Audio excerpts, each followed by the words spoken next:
ꯁꯦꯝꯃꯦ ꯑꯦ ꯁꯦꯝꯃꯦ ꯃꯄꯥꯟ ꯑꯗꯨꯝ ꯊꯣꯛꯂꯛꯎꯅꯦꯍꯦ ꯄꯥꯎ ꯅꯨꯡꯉꯥꯏꯕ ꯑꯃ ꯌꯥꯎꯔꯦꯅꯦ ꯑꯦ ꯀꯩꯅꯣ ꯁꯤ ꯑꯃꯨꯛ ꯂꯪꯁꯤꯜꯂꯤꯁꯤꯅ ꯀꯩꯗꯧꯔꯒꯦ ꯋꯥꯏ ꯉꯥꯛꯇꯪ ꯁꯤꯠꯄꯁꯤꯗ ꯁꯦꯝꯃꯦ ꯅꯪꯒꯤ ꯏꯁꯧꯁꯤꯗꯕ ꯍꯣꯏ ꯏꯃꯣꯏꯅꯨ ꯏꯃꯥ ꯐꯥꯎꯇꯅꯦ ꯌꯨꯝꯁꯤꯗ ꯆꯪꯕ ꯉꯝꯗꯗꯅꯅꯦ ꯑꯥ ꯒꯦꯠꯇꯒꯤꯅꯦ ꯕꯥꯏ ꯕꯥꯏ ꯇꯧꯔ ꯆꯠꯈ꯭ꯔꯕꯅꯤ ꯀꯔꯤ ꯁꯨꯅꯤꯡꯗꯕ ꯉꯥꯁꯦꯞ ꯃꯥꯟꯕ ꯅꯪꯅꯁꯨ ꯑꯩꯕꯨꯁꯨ ꯏꯁꯧ ꯀꯜꯂꯤ ꯀꯥꯏꯅ ꯁꯦꯝꯃꯦ ꯑꯝꯇ ꯇꯧꯕꯁꯦ ꯑꯩꯈꯣꯏꯗꯒꯤꯅꯦ ꯂꯣꯟ ꯄꯤꯅꯦꯅ ꯂꯨꯄꯥ 10,000 ꯂꯧꯈꯤꯕ ꯃꯤꯗꯨꯅꯅꯦ ꯉꯁꯤꯁꯦ ꯄ꯭ꯔꯦꯁ ꯀ꯭ꯂꯕꯇ ꯁꯦꯟꯗꯣ ꯇꯪꯈꯥꯏ ꯑꯃ ꯍꯥꯞꯄꯒꯅꯦ ꯁꯤꯡꯖꯔꯒꯦꯅ ꯁꯦ ꯁꯤꯗ ꯌꯥꯎꯔꯤꯁꯤ ꯌꯦꯡꯉꯨꯁꯦ ꯁꯦ ꯌꯦꯡꯉꯨꯁꯦ ꯁꯦ sida yaru juru pa se uridana se masi ngakpi pham leitraba ina miyamda khutlon aduna haijari ai lankre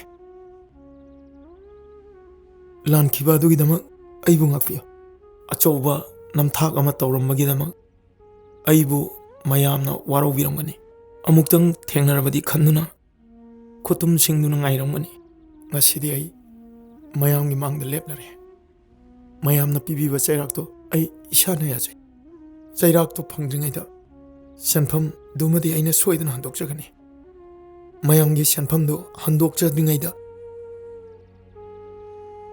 hingbagi lanphamda laibak leitraba aigi punsigi wari mate amathang mayamda lijage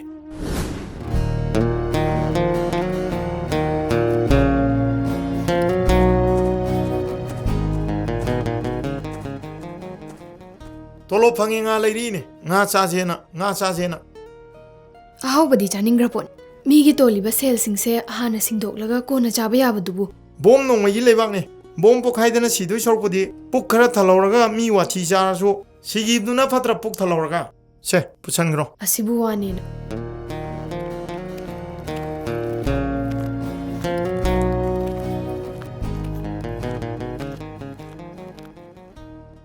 nangbu nanaw nupagi manaktaga changamdrabro changamde ma maya warpadi phone adu mahaju yar kain magi laik tambasida loirabadi awabase khara kokadabani ma tayame chendo yo pithorage haujiktane nang halabraina anira ahumlak surabani hangammiba ma sahi mule de khoi wa pungpha pharadamne mi maral ju tolaroi khoi nungaadamni ma kaimta nungai do khalon ai mai chendo dong da pithori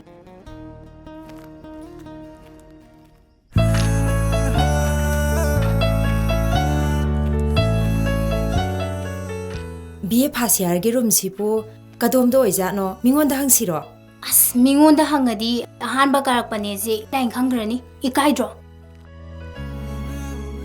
he asida hangase kainomta hange aya tade ne tade pangi chaslo sir changjarak pa yagadra yes come in oh them phamo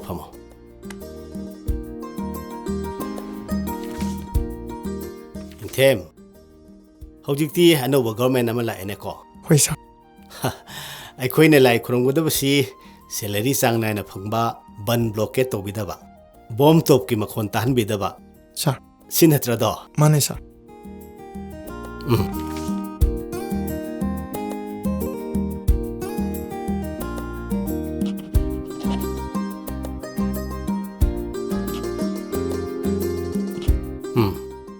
yare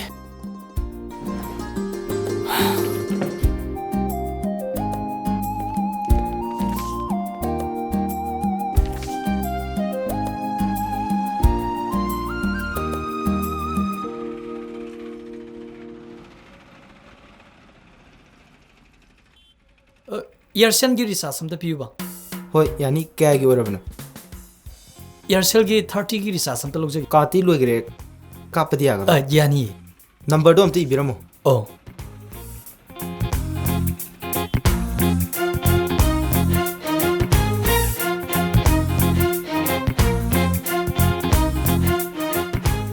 시달리 제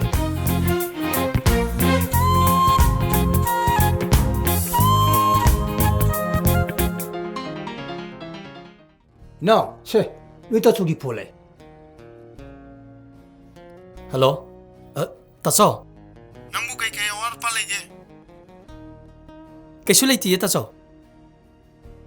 form fill ꯑꯞꯀꯤ ꯃꯇꯝꯁꯨ ꯋꯥꯠꯂꯤ. ꯑꯩ ꯑꯋꯥꯠꯄ ꯂꯩꯔꯒ ꯑꯗꯨꯝ ꯍꯥꯏꯔꯛꯀꯦ 따서. ꯐꯔꯦ ꯐꯔꯦ ꯉꯥꯎꯁꯟꯅꯕ ꯌꯥꯗꯦ ꯂꯥꯏꯔꯤꯛꯇꯣ ꯊꯋꯥꯏ ꯌꯥꯎꯅ ꯍꯣꯠꯅꯧꯀꯣ ꯊꯝꯃꯒꯦ ꯍꯣꯏ 따서. ꯏꯌꯥꯝꯕ ꯉꯁꯥꯏꯒꯤ ꯁꯦꯜꯗꯨ ꯆꯪꯉꯛꯄ꯭ꯔꯣ? ꯍꯣꯏ ꯆꯪꯉꯦ. 이씨 이나오 내야 뭐이디 비에다 저희 때려 주절라. 비에 시면 되고 시딩은 시들로 셜렁기에는 걸리. 야 한번 썰래. 와칸 다 뽀떼다.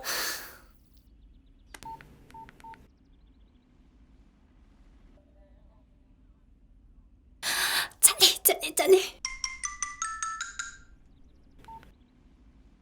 할로.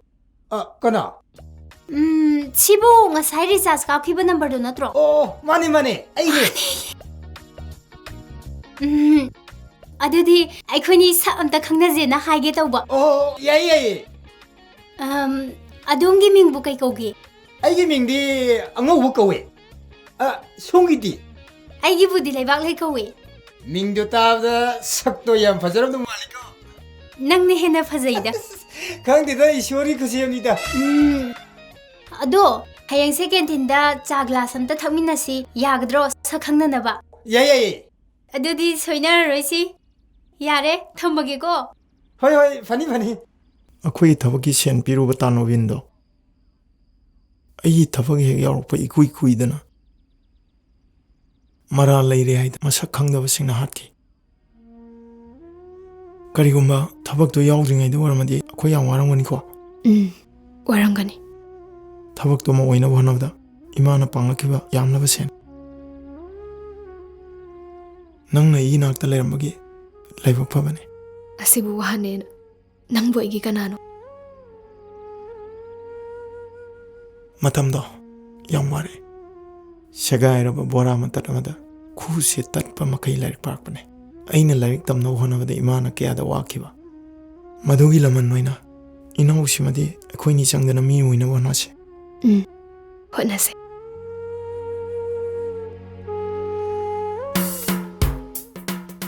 Hello.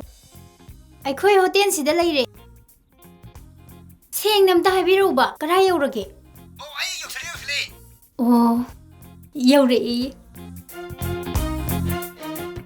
Aikhoi sida lepi se ubro.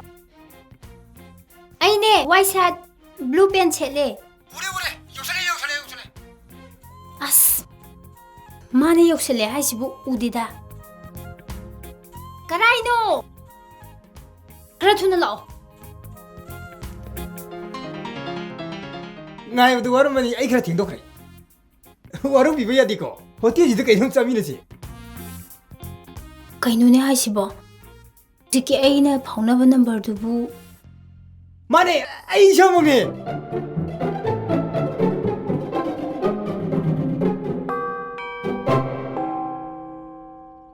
Kainone. Mai masaksidi mangdabu ukidri. 아이게 밍나 안옥잖아 까워. 아도 레이박레이 하리시고 그러면은 Leibak leiro. Imana bisini. 호이. 양 와이제래. 레이박레이 아이디 좀 제우니. Leibak le. Kaidorge. 아이씨. Leibak le. 뭐시디 레이나 레이비니. Sadi nangna wana ngairaga. 원데 시네디. Hogolose. 아이 샬롬. Miyam mang phajade. Masing yamkraba British nomai paiba lami sing aduga makutazu khulai amta paidabi maitai nupi sing aduga songna khiba lala dubuni ne nupi la laina khangnari base Bubo adudi akhoi masu maitai nupi ni ko thongna phadoi ni ko thongna phabi oidoini maitai nupi di thongna laigadabani aduna isusu ne lairi kanna pawo thongna laibi mina masak khangbi ma oinana ba hoi Ima ꯆꯥꯛ ꯂꯣꯏꯔꯦ ꯆꯥꯅꯕ ꯇꯧꯔꯁꯦ. ꯍꯣꯏ ꯂꯥꯒꯦ ꯂꯟꯆꯟꯕꯤ ꯃꯃꯥꯏ ꯃꯅꯥꯛ ꯆꯠꯂꯣ ꯆꯥꯛ ꯆꯥꯅꯕ ꯇꯧꯔꯁꯦ. 아이디 부부가 짜가니 ꯑꯩꯁꯨ ꯃꯁꯨꯒ ꯆꯥꯒꯅꯤ.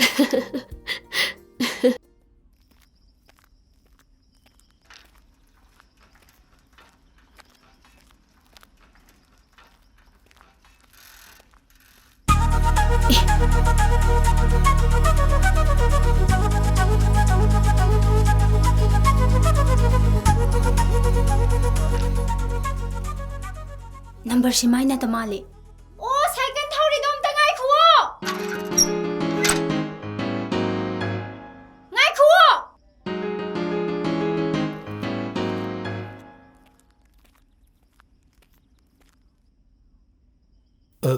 산 딴ꯕꯗꯧꯅ ꯂꯥꯎꯔꯤꯗꯨꯕꯨ ꯑꯩꯉꯣꯟꯗꯔꯣ?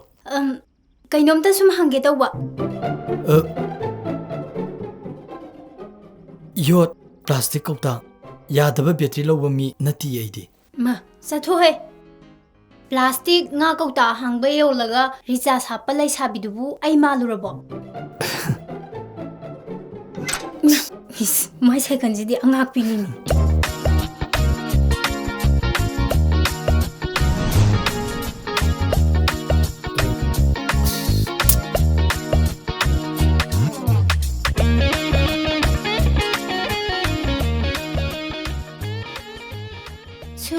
Pairaga leibdu nungaiten tawlida hando ngakpige.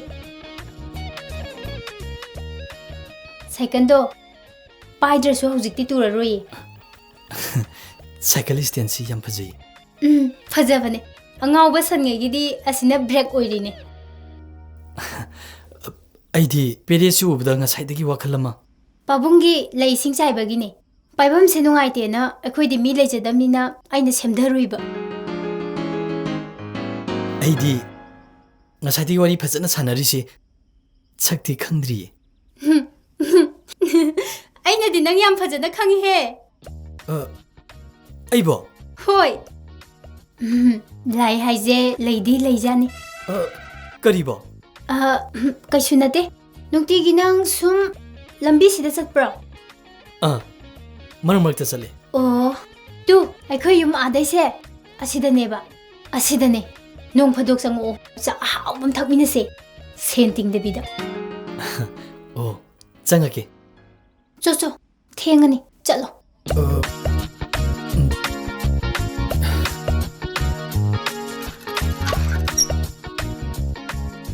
Ash, angakpa nupini.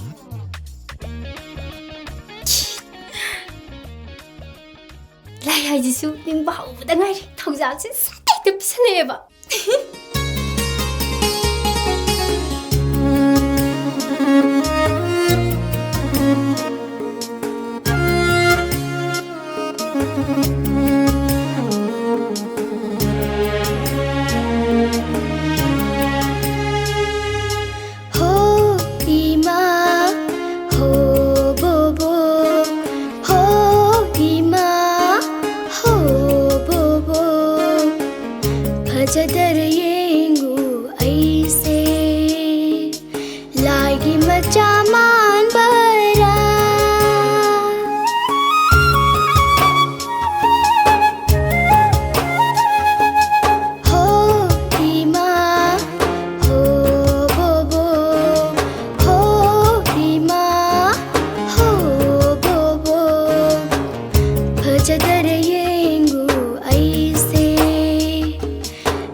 Pabung salam besar ke ko.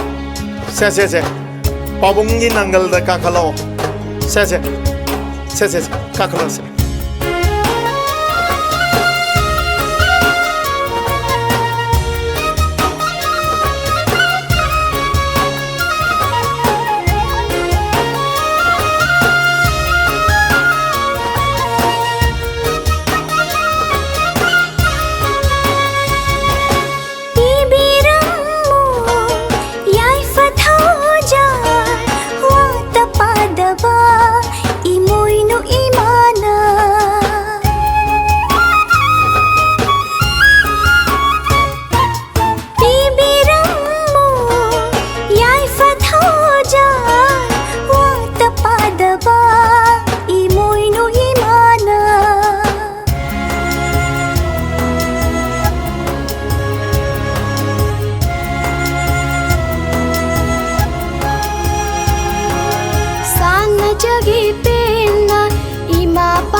ꯑꯩꯈꯣꯏꯒꯤ ꯊꯋꯥꯏ ꯑꯣꯏꯔꯤꯕꯤ ꯅꯨꯡꯁꯤꯕꯤ ꯇꯥꯍꯜꯂꯣꯏ 이짝이 밀루다기 삐라 ꯑꯩꯈꯣꯏꯒꯤ ꯊꯋꯥꯏ ꯑꯣꯏꯔꯤꯕꯤ ꯅꯨꯡꯁꯤꯕꯤ ꯇꯥꯍꯜꯂꯣꯏ 이짝이 ꯃꯤꯠꯂꯨꯗꯒꯤ ꯄꯤꯔꯥ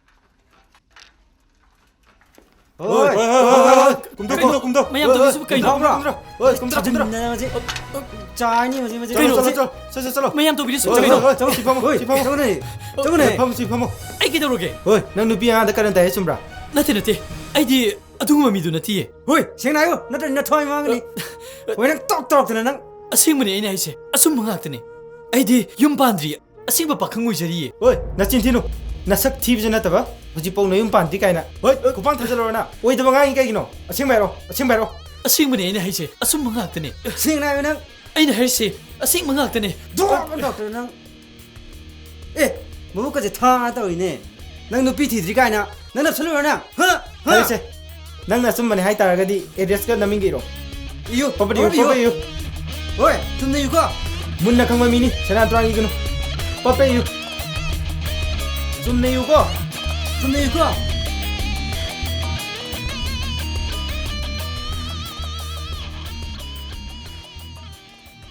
yare hoglo oi matung dong ko chalo as masai se matam ni ne ai cyclist nga pala mine kai no ne to isiba swai si yorokpada na hana no pi ama mutin ngasi na mu cyclist na an ba mu pala as ai wakhal tarak trebo as ai ka thun chalo rogeda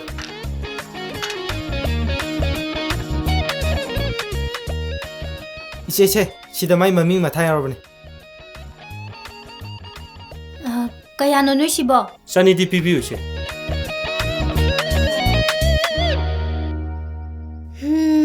ꯑꯃ ꯑꯅꯤ ꯑꯍꯨꯝ ꯃꯔꯤ ꯃꯉꯥ ꯁꯦ ꯀꯌꯥꯅꯣ ꯄꯤꯔꯤꯁꯤꯕꯨ ꯏꯆꯦ ꯌꯥꯡꯈꯩꯅꯤ ꯀꯩꯅꯣ ꯑꯁ ꯆꯅꯤꯗꯪꯗꯤ ꯁꯣꯜꯂꯨꯗꯅ ꯏꯆꯦ ꯅꯠꯇꯦ ꯅꯣꯏꯁꯦ ꯂꯧꯔꯔꯣꯏ ꯍꯥꯏꯔꯣ ꯆꯅꯤꯗꯪꯗꯤ ꯁꯣꯜꯂꯣ ꯏꯆꯦ ꯁꯦꯜꯗꯣ ꯌꯥꯔꯦꯍꯦ ꯁꯦꯟꯄꯣꯠ ꯄꯨꯊꯣꯛꯑꯒ ꯂꯂꯣꯟꯕꯁꯨ ꯅꯠꯇꯕꯁꯤꯗ ꯁꯦ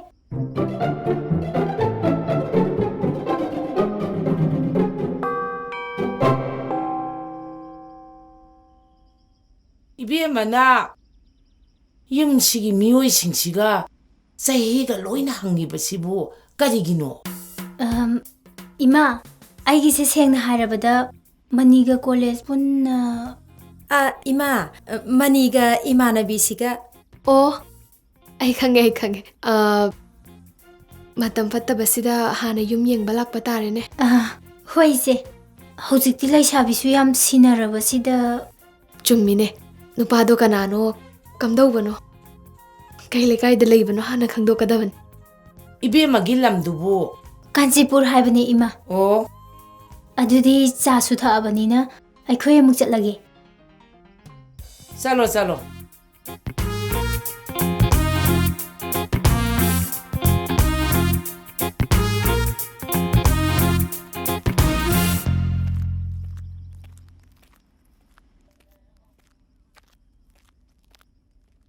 이만 누핌 사니 주거나 ꯑꯩꯈꯣꯏ ꯃꯅꯤꯒ ꯈꯪꯅꯕ ꯑꯣꯏꯔ ꯃꯥꯜꯂꯦ ꯌꯨꯝ ꯌꯦꯡꯕ ꯂꯥꯛꯏꯅꯤ ꯑꯩꯈꯣꯏ ꯃꯅꯤꯒ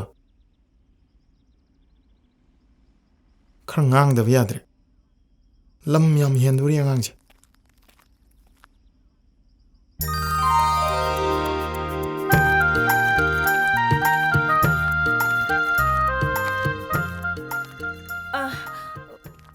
हाइमा बेमो ꯕꯨꯕꯣꯛ 이슈 라이릭 와리브로 이마 호이디 레이트로 레이 비엠마 사나톰비 이마 이비마 아 이나마 랭이잖아 어허이. 사나톰비 이마라 일라오 세세세세 이슈기야 사포 시대 숨 랭이 네트로 아 마니 이나마 아이 좀 이슈수 우더바 꾸이라바 아다이다 사코버시수 꾸샬럭트레도 이나마 아이 낙살라가부디 아몰락세키니 이마 이마 라이닌해 락타바수 꾸이레 아도 사코버수 꾸샬럭트레 낙살라가부디 이마 아몰 라키니 아도 낭 사코버세 까이노 낭 아빠암 밤다 하유 이마 레이라마게 에 ꯀꯩꯝꯇ ꯂꯩꯗ꯭ꯔꯁꯨ ꯌꯥꯅꯤꯗ ꯏꯃꯥ 까이노 낭 ꯉꯥꯡꯉꯤꯗꯨꯕꯨ ꯉꯥꯎꯔꯕ꯭ꯔꯣ 까이노 나 아빠암 ꯑꯃꯇꯪꯒꯤ 하유 ꯀꯩꯗꯧꯔꯒꯦ 이마ꯅ ꯌꯥꯝ ꯂꯩꯗ ꯌꯥꯗꯦ ꯍꯥꯏꯔꯒꯅꯅꯦ ꯍꯣꯏ ꯍꯣꯏ ꯁꯦꯜ ꯄꯤꯛ ꯊꯟꯅ ꯌꯥꯎꯕ ATM ꯕꯨꯠ ꯑꯃ ꯍꯦꯛ ꯄꯤꯔꯛꯑꯣ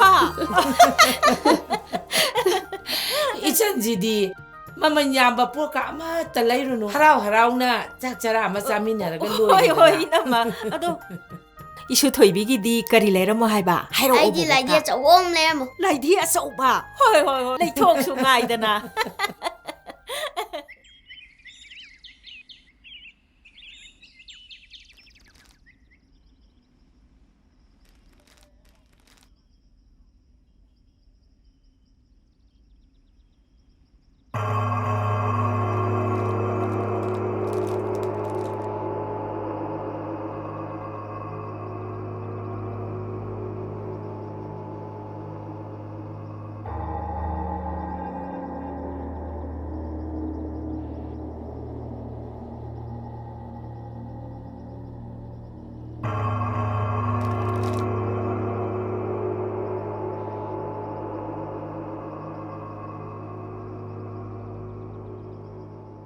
ꯀꯩꯗꯧꯕ ꯌꯥꯎꯔꯒꯦ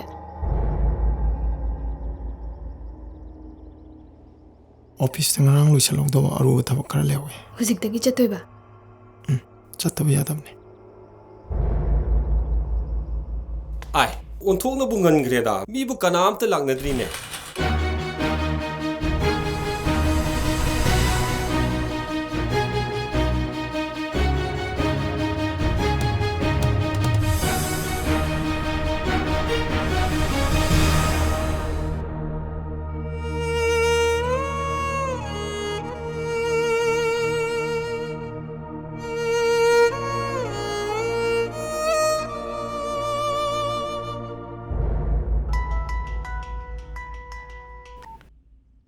hello 이제 ngasi khabarda road mohori khara thabak lokthue haibadu itei su yauraba iche thengnaraba ꯈꯪꯗꯦꯅꯦ ꯑꯗꯨꯅꯔꯥ ꯑꯌꯨꯛꯇꯒꯤ ꯆꯠꯈꯤꯕꯅꯤ ꯑꯩꯅ ꯐꯣꯟ ꯇꯧꯕꯗꯁꯨ ꯁꯨꯡꯄꯥꯏ ꯄꯥꯏꯔꯛꯇ꯭ꯔꯦ khangde iche itei laaga amukta hango ꯍꯣꯏ ꯍꯪꯒꯦ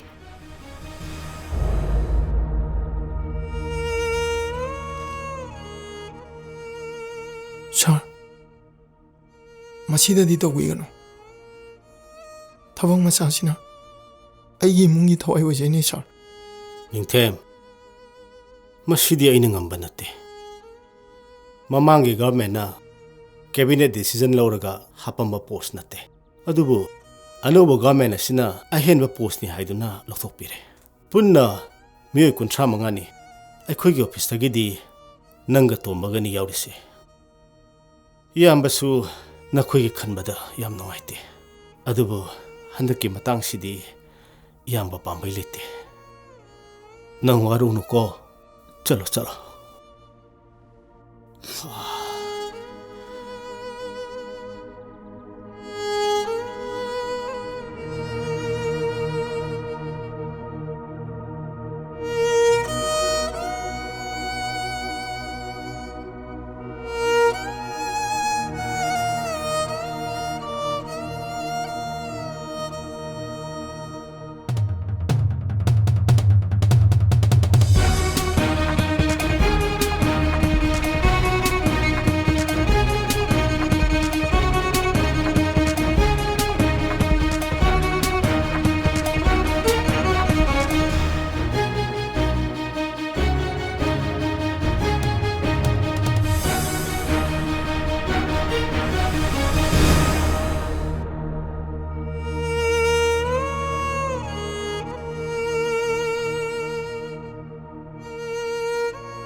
ꯁꯦ ꯂꯥꯛ ꯑꯃꯒ ꯃꯈꯥꯏꯃꯨꯛꯇꯤ ꯐꯪꯒꯅꯤ ꯏꯃꯥꯅ ꯂꯥꯛ 3 ꯄꯤꯔꯛꯄꯗꯨꯒ 4.5ꯗꯤ ꯁꯨꯔꯅꯤꯗꯅ 50ꯃꯨꯛ ꯋꯥꯠꯄꯗꯨꯅ ꯀꯅꯥꯗꯩꯅꯣꯃ ꯄꯨꯔꯒ ꯁꯦꯟꯗꯣꯏ ꯍꯨꯜꯂꯁꯦ ꯅꯪ ꯊꯕꯛꯁꯤꯃꯗꯤ ꯇꯧꯍꯧꯗꯕ ꯌꯥꯗꯕꯅꯤ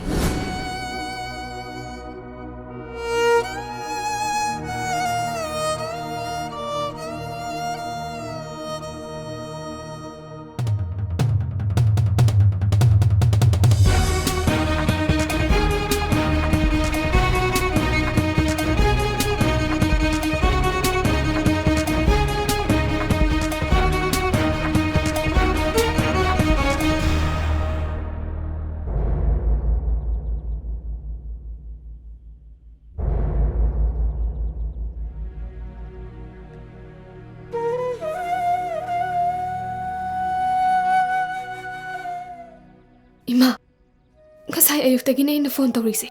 Sungpai pai khalakte. Kaidawba yawrazano khangde.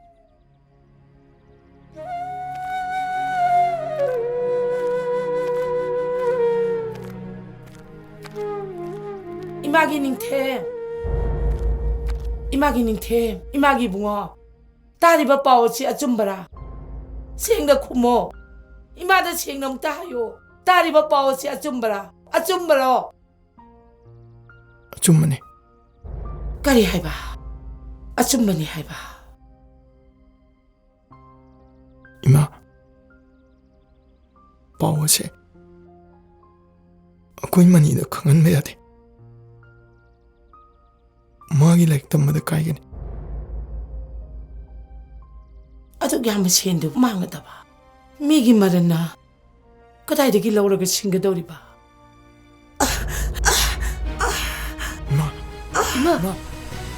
Ma, se.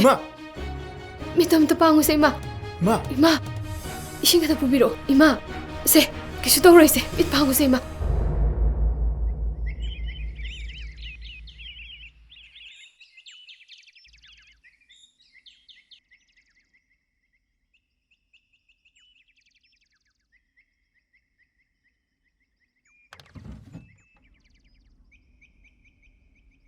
Ima, aina hawgatlakpada aykhoy tamodo layramdi. Ha.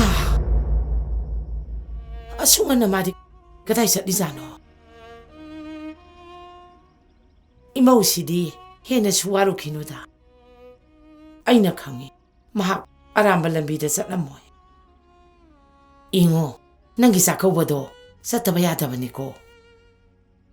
Ima, handakti ay chatlaroyge. Yaroy. Sataba yadi. Nangi likhuji lekai pali inemna phangnana bawaigani nang hayeng chakauba chattaba yadabani ko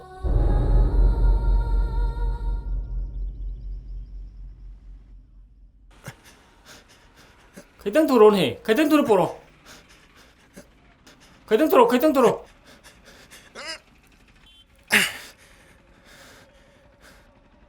se Risho, nang hangtang ayar mo ko, ay sida porom lorogi, tumlakan ko. Fani. Ningthem. Kaino nang torom misida? Amuba. Nang bu tabam torin taida. Thaba ama torme. Adubo thabak tugi mapuoyo ebandi laibak sida tamamdre. Oh. Nang thengna yam phare. Nang di kaithel sida laiba kuirabani. ꯑꯩ ꯁꯦꯟ ꯊꯣꯛꯅꯕ ꯂꯝꯕꯤ ꯑꯃꯇ ꯅꯪ ꯁꯤꯟꯕꯤꯌꯨ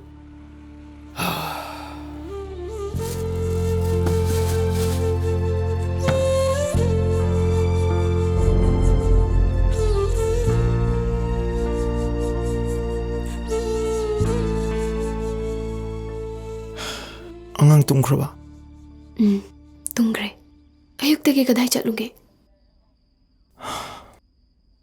ꯑꯐꯪꯕ ꯊꯕꯛ ꯊꯤꯕ ꯆꯠꯂꯦ asuk yambasina kaidage nangi sakawugi kari thabak suruiba nupagi thabak bu akaknaba leiro aphangma thabak suraga loire nangna thabak suraga ekhoi mayam sibu ngomgani thawna lo ingon le ai thajate thajaba haibadudi ꯋꯥꯈꯜꯒꯤ ꯃꯈꯥ ꯄꯣꯜꯂꯦ ꯑꯩ ꯆꯥꯛ ꯌꯥꯝ ꯂꯥꯝꯃꯦ ꯑꯌꯨꯛꯇꯒꯤ ꯆꯥꯛ ꯆꯥꯗ꯭ꯔꯤ ꯑꯩꯒꯤ ꯆꯥꯛ ꯄꯤꯔꯛꯑꯣ ꯑꯩ ꯆꯥꯛ ꯆꯥꯒꯦ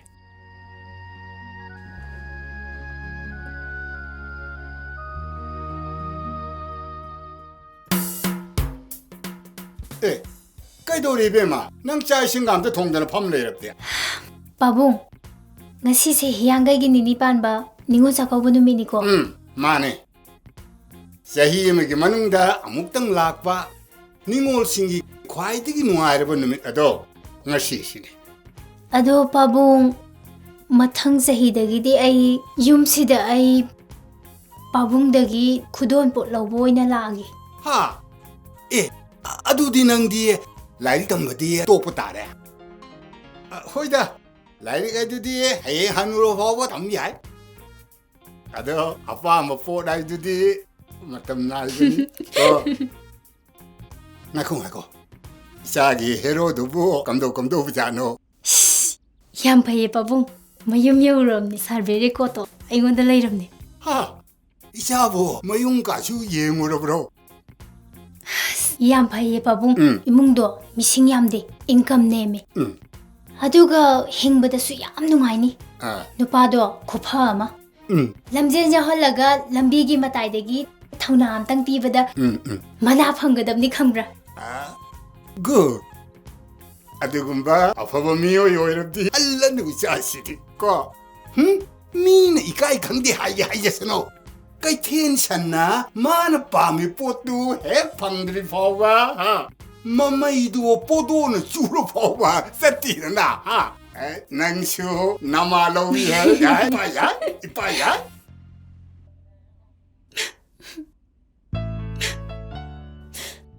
바보 ꯑꯩꯅ ꯒꯨꯂꯤ ꯆꯥꯕ ꯑꯃꯗ ꯇꯥꯔꯗꯤ ꯑꯩꯅ ꯀꯞꯅ ꯄꯨꯟꯁꯤ ꯂꯦꯟꯕꯗꯣ ꯄꯥꯕꯨꯡ ꯅꯨꯡꯉꯥꯏꯒꯗ꯭ꯔꯣ ꯀꯗꯥꯏꯗꯒꯤ ꯅꯨꯡꯉꯥꯏꯒꯗꯒꯦꯅꯦ ꯏꯕꯦꯝꯃ 이빠ꯗꯤ ꯅꯪꯅ ꯇꯣꯝꯇꯅꯤꯗꯣ ꯑꯩꯅ 누파 ꯐꯠꯇꯕ ꯑꯃꯗ ꯇꯥꯔꯨꯔꯦꯒ ꯂꯩꯀꯥꯏꯁꯤꯁꯨ ꯅꯣꯡꯇ ꯄꯨꯟꯅ ꯀꯞꯃꯤꯟꯅꯁꯦ ꯑꯗꯣ ꯌꯥꯔꯛꯀꯗ꯭ꯔꯕ ꯀꯔꯤꯒꯨꯝꯕ ꯅꯨꯄꯥꯗꯨꯅ ꯉꯟꯇꯥꯅ ꯁꯤꯗꯣꯛꯈ꯭ꯔꯣ ꯁꯣꯔꯥꯠꯀꯤ ꯐꯤꯔꯣꯜ ꯂꯩꯕ ꯆꯠꯄꯗꯣ ꯒꯣꯕꯤꯟꯗ ꯈꯣꯏꯔꯝꯕ ꯆꯠꯄꯒ ꯃꯥꯟꯅꯕ ꯌꯥꯒꯗ꯭ꯔꯕ ꯆꯨꯝꯃꯤ ꯆꯥꯅ ꯍꯥꯏꯕ ꯆꯨꯝꯃꯤ ꯅꯨꯄꯤꯒꯤ ꯃꯔꯥꯏꯕꯛꯇꯤ ꯃꯄꯨꯔꯣꯏꯕꯅꯤ ꯍꯜꯂꯛꯄꯤ ꯅꯤꯉꯣꯜꯁꯤꯡꯕꯨ ꯀꯔꯝꯕ ꯃꯕꯨꯡ ꯃꯧꯄ꯭ꯋꯥꯁꯤꯡꯅ ꯊꯣꯡꯒꯥꯟꯗ ꯃꯩꯔꯥ ꯄꯥꯏꯗꯨꯅ ꯑꯣꯛꯅꯕ ꯌꯥꯎꯒꯦ ꯑꯗꯨꯅꯤ ꯑꯗꯨ ꯈꯪꯂꯤꯕ ꯄꯥꯕꯨꯡꯅ ꯑꯩꯕꯨ ꯀꯩꯊꯦꯜ ꯁꯟꯒ ꯄ꯭ꯔꯃꯥꯟ ꯍꯦꯛꯇ ꯇꯧꯁꯜꯂꯦꯕ 이빠 랄래 이빠기디 나tom더니도 아저우버 란팜 아마다 농마이 머루 아마 극당 아이러바 란미 아마군버니도 아파바 이막 방나나바 이빠 이샤 따나바다 레이까이 강난들가 루이리데 이샤시데 ꯑꯗꯣ ꯄꯥꯕꯨꯡ ꯑꯩꯗꯤꯅꯦ ꯌꯨ ꯌꯥꯝ ꯊꯛꯄ ꯉꯥꯎꯁꯟꯅꯕ ꯅꯨꯄꯥꯗ ꯌꯨꯝ ꯁꯨꯛꯄꯥꯟ ꯍꯦꯛ ꯄꯥꯟꯕꯤꯔꯣꯏ ꯃꯣꯏꯅ ꯐꯨꯕꯗ ꯁꯤꯔꯒ ꯃꯇꯣꯝꯗ ꯊꯧꯔꯤ ꯌꯥꯜꯂꯒ ꯁꯤꯖꯕꯅꯤ ꯀꯥꯏꯅꯒ 시르바 마뚱다 타우리 무얀잘라 탐비버도 아이 하이나데고 얌 딸레바 좀 이산 하이버 좀미 얌 문낙한 거다버니 얌 굽타니 잉호거든디 이파기디 나 돔더니 쇼에 라프 야바나 들어봐 에이 꼭 타도 에이 나 사속 타다나 봐 상고금 셈비랄게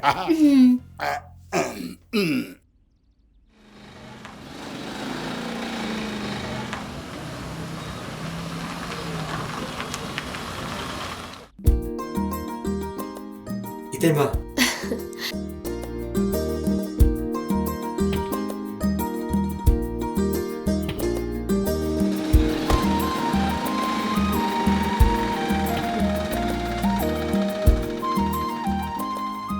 이제야 분나 정민아라서 이때마 그래 릴레로 올라보다 분나 너무 하미네 그래서 호이 아너 낭부 그동안 라게 나랑 라고 이때마 마 난디엄 싸움에 해 세세 Kakak yani dah. Lawo. Cia jangan se. Ngasa imana sel hai dai ne. Imana hai bane. Se bilang muse. ꯆꯪꯉꯁꯤ ꯏꯆꯦ 이때마 아이 ꯆꯠꯂꯨꯈꯤꯒꯦ ꯍꯣꯏ ꯍꯣꯏ ꯐꯔꯦ ꯅꯨꯃꯤꯠꯁꯤꯁꯨ ꯐꯅ ꯊꯦꯡꯖꯜꯂꯛꯑꯦ ꯆꯥꯛ ꯏꯁꯤꯡꯁꯨ ꯂꯣꯏꯅ ꯂꯣꯏꯁꯜꯂꯛꯑꯦ ꯑꯩꯕꯨ ꯑꯉꯥꯡꯁꯤꯡꯗꯨꯕꯨ ꯍꯩꯃꯥ ꯍꯩꯃꯥ ꯍꯩꯃꯥ ꯏꯆꯥꯁꯤꯡ ꯂꯥꯛꯑꯦꯗꯅ ꯂꯥꯛꯑꯣ ꯂꯥꯛꯑꯣ ꯂꯥꯛꯑꯣ ꯏꯃꯥꯅꯅꯦ ꯆꯥꯛ ꯏꯟꯁꯥꯡꯒ ꯂꯣꯏꯅ ꯂꯣꯏꯔꯕꯅꯤ ꯆꯪꯉꯣ ꯆꯪꯉꯣ ꯆꯪꯉꯣ 이슈ꯁꯨ ꯌꯧꯔꯛꯑꯦꯗꯅ ꯍꯥꯎ 이슈ꯁꯦ 와ꯔꯝꯃꯅꯤ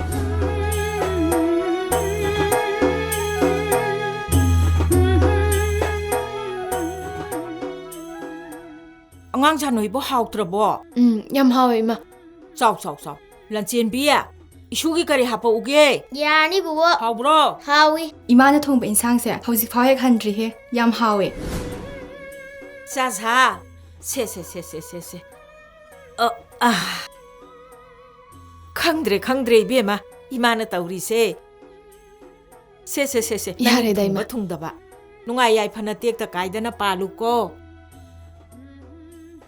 이ꯕꯦꯝꯃ ꯁꯦ ꯁꯤ ꯂꯧꯔꯣ ꯅꯪꯅ ꯅꯣꯛꯏꯗꯣ ꯁꯦ ꯅꯪꯒꯤ ꯍꯥꯎꯄꯤ ꯆꯥꯅꯕ ꯁꯦ ꯈꯨꯔꯨꯝꯃꯨ ꯕꯨꯕꯣꯛꯇ 이슈 ꯂꯥꯏꯔꯤꯛ ꯌꯥꯝꯅ ꯍꯩꯌꯨꯀꯣ ꯄꯨꯟꯁꯤ ꯅꯨꯡꯁꯥꯡꯅ ꯄꯥꯜꯂꯨꯀꯣ 이ꯕꯦꯝꯃ ꯆꯥꯇꯣꯝꯕꯤ ꯁꯦ ꯅꯨꯡꯉꯥꯏ ꯌꯥꯏꯐꯅ ꯄꯨꯟꯁꯤ ꯅꯨꯡꯁꯥꯡꯅ ꯄꯥꯜꯂꯨꯀꯣ ꯍꯣꯏ ꯏꯃꯥ ꯅꯨꯡꯉꯥꯏꯔꯦ 이사ꯁꯤꯡꯒ ꯉꯁꯤ ꯆꯥꯛ ꯆꯔꯥ ꯑꯃ ꯆꯥꯃꯤꯟꯅꯕ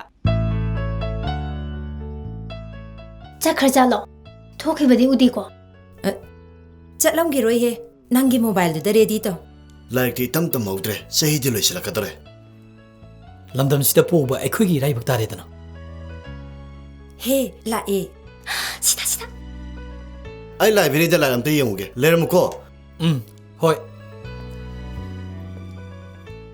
ꯃꯅꯤ ꯇꯥꯃꯣꯕ ꯉꯁꯤꯒꯤ ꯀ꯭ꯂꯥꯁ ꯂꯣꯏꯔꯕꯣ ꯂꯣꯏꯔꯦ ꯑꯩꯒꯤꯗꯤ ꯑꯩꯁꯨ ꯀ꯭ꯂꯥꯁ ꯂꯣꯏꯔꯦ ꯒꯩ ꯂꯧꯊꯣꯛꯈꯤꯒꯦ ꯉꯥꯛꯇꯪ ꯒꯦꯠꯇ ꯂꯩꯔꯝꯃꯨꯀꯣ ꯍꯣꯏ ꯇꯥꯃꯣꯕ ꯏꯌꯥꯝꯕꯒ ꯄꯨꯟꯅ ꯆꯠꯃꯤꯟꯅꯔꯁꯤꯀꯣ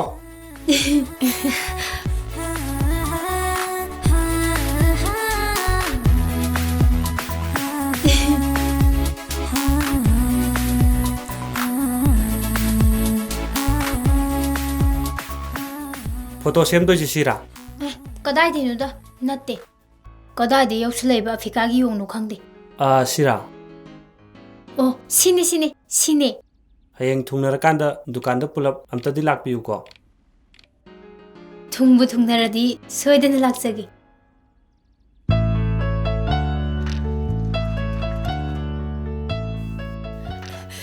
ꯑꯝꯇ ꯉꯥꯏꯈꯣꯕ ꯀꯔꯤ 이마나비시나 ꯀꯣꯂꯦꯖꯁꯤꯗ ꯑꯍꯥꯟꯕ ꯀꯥꯔꯛꯄ꯭ꯔꯣ 마네 ꯑꯣ ꯇꯣꯏꯂꯦꯠ ꯃꯐꯝ ꯈꯪꯗꯕꯒꯤꯔꯣ ꯏꯀꯥꯏꯅꯤꯡꯉꯥꯏ ꯑꯣꯏꯗꯦꯗ ꯌꯥꯝ ꯋꯥꯕ ꯊꯕꯛꯅꯤ ꯁꯣꯝꯗ ꯂꯩꯕꯅꯦ ꯅꯠꯇꯦꯀꯣ ꯑꯩꯈꯣꯏꯕꯨ ꯈꯣꯡꯉꯥꯝ ꯈꯨꯂꯥꯝꯗ ꯌꯥꯝꯅ ꯆꯥꯡ ꯅꯥꯏꯗꯕꯩ ꯇꯥꯏꯞꯇ 이마나비시기 ꯁꯣꯝꯒ ꯁꯛ ꯆꯞ ꯃꯥꯟꯅꯕ ꯑꯃ ꯗꯦꯜꯂꯤꯗ ꯗꯣꯛꯇꯔ ꯇꯝꯗꯨꯅ ꯂꯩꯔꯝꯃꯤ ꯂꯥꯏꯕꯛ ꯊꯤꯕ ꯑꯦꯛꯁꯤꯗꯦꯟ ꯑꯃꯗꯒꯤ ꯂꯩꯈꯤꯗ꯭ꯔꯦ ꯁꯦ ꯌꯦꯡꯍꯜꯂꯣ ꯆꯞ ꯍꯦꯛ ꯃꯥꯟꯅꯕꯅꯦ ꯁꯤꯅꯦ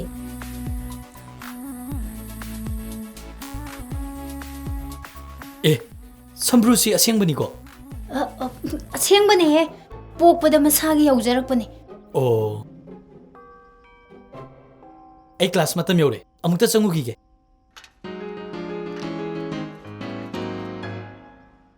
ꯐꯣꯇꯣꯁꯤ ꯑꯩꯅ ꯁꯨꯝ ꯄꯥꯏꯒꯗꯣꯏꯔꯣ ꯑꯗꯨꯝ ꯄꯥꯏꯔꯣ ꯃꯈꯥ ꯇꯥꯕ ꯋꯥꯔꯤꯗꯤ ꯍꯌꯦꯡ ꯑꯣꯏꯅ ꯁꯥꯟꯅꯔꯁꯦ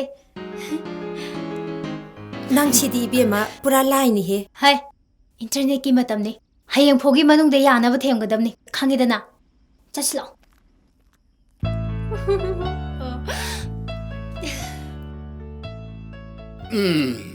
이샤기 민호 아시디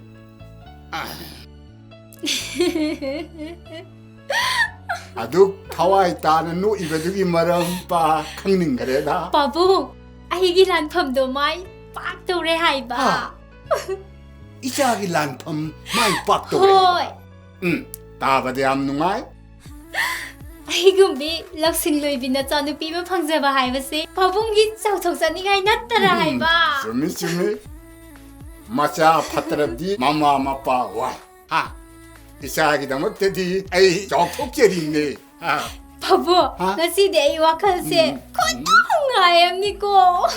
이자식이 와칸부 누아이럽지 삐나 노 하. 빠 마판가 미라 프리엔비게 노 삐나 노.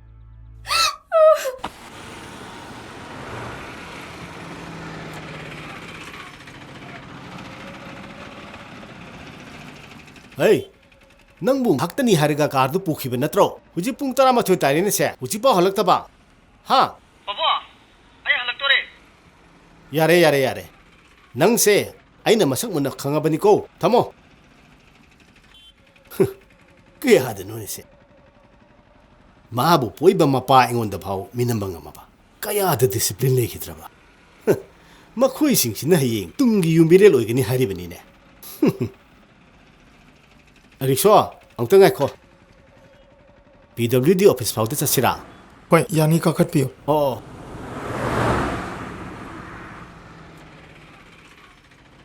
Yare, chalo.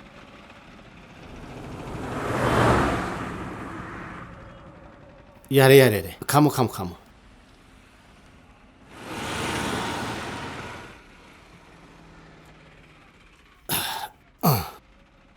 Ibung ngay ko niya.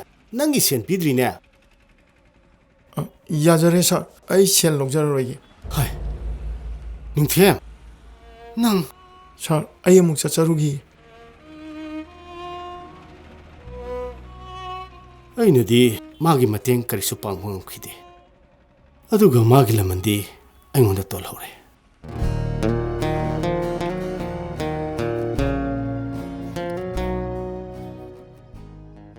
Ay kainom ta hangge. Angang oiringayda nang isingda ka tarubro. Tarudida. Kanana haino? Matamsigi miyam manjadabduda angang oiringayda aki khanga yawgibra na aina sum singnaba iwanida. Laibak leitaba khuidadi. Nongmagi sidanaba chariba. Pukchaki laldudagi hena mitsina karimatu ubu ngamde. Mobile paidabro. Beloidri phawdi tasongna mobile paiba yaroi. Bike tongba yadi hai. Aina high school tamidai thorba second se sum thawgadabani hai. Ado tasaw handana ipaw phawnanaba amadi sum paiba yaidana. Ahi ama pirake. Pirakano. Aina lairik tamise. Itai mamadi tasogi mapanani. Makhoina pamdaba thabak aina lona to bhaiba se. Makhoida minambani. Belwegadaba chahi su phadrida. Nangse sumba wayam ngangi ko. Ayam pakhale. Karigi pakhaliba. Noida chawda nangna nupi amaga khangnarure na tamthokuro. Adagi nupi do khangnaba yaroi na hairadi. Sumna sum khangnabani na ai ta chawda tamoida. Sum nate ko. Akhoini di sumna khangnaba sungna nate ko. Ai de heavy de hygiene. Ai ga sangmane haiba extend la khidaba mahak tudi. Asumba wayam ngangdabro.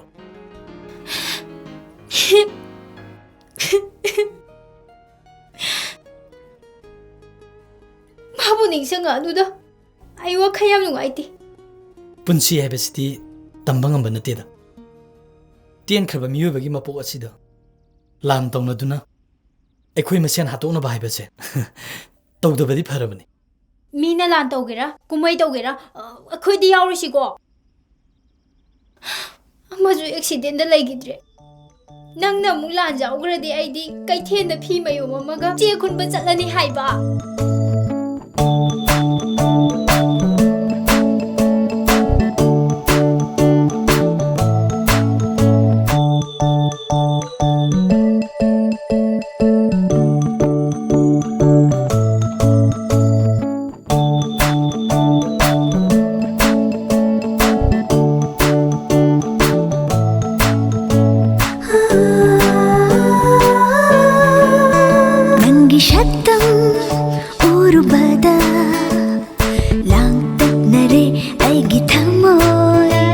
Simino urubada leita handri aigi wakal Jimsin kare thawai hakja nungshibagi irolunda Manglan kumle aigi punsi nungsi haidi na tawduda Nangi shatam urubada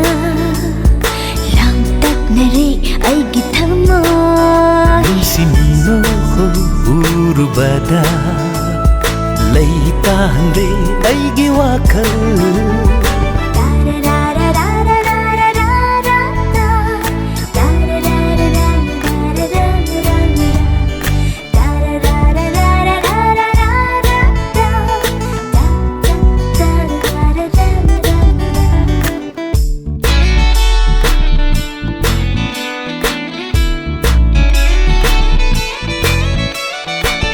ꯊꯃꯣꯏ ꯍꯨꯕ ꯅꯨꯡꯁꯤ ꯍꯥꯏꯕꯤ ꯃꯄꯣꯛ ꯈꯨꯗꯤꯡ ꯑꯩꯇꯒꯤ ꯑꯣꯏꯖꯅꯤꯡꯉꯤ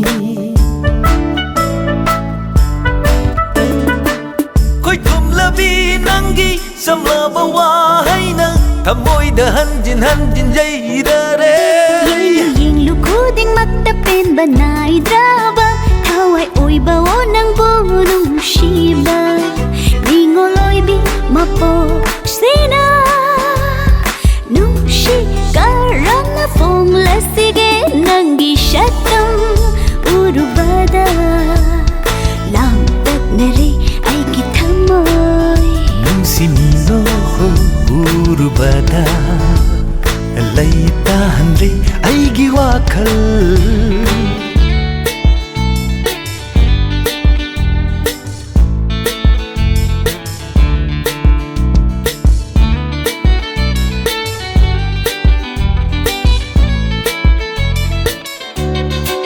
하이팜 강다바 농시바나 분크라말레 이기 와클세 미쿠쿠딩 우닝할레 닝티비 낭기 삭담도 깡나 팡자바 마폭시 농시바는 따기 오이비요 낭나 하이바 따야자게 반통도 여나 부비요 짐심카레 다와이 합자 농시바기 이러는다 망란 곰레 아이기 본시 눈시 하이디 나떠두다 낭기 샷담 우루바다 랑딱나레 아이기 담모이 눈시미노 우루바다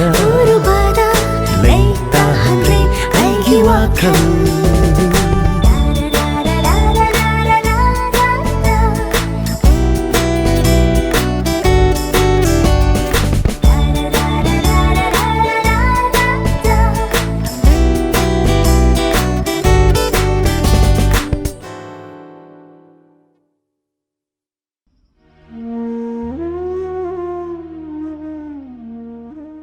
lupa nipu khak lei sina kona balai hogi guli do ai pharmacy dagi lawurake lawruno maraina phajagini sendo cheng wana ba thamjalo se leitre haiduna bu hidak chadradi phaba hongna de da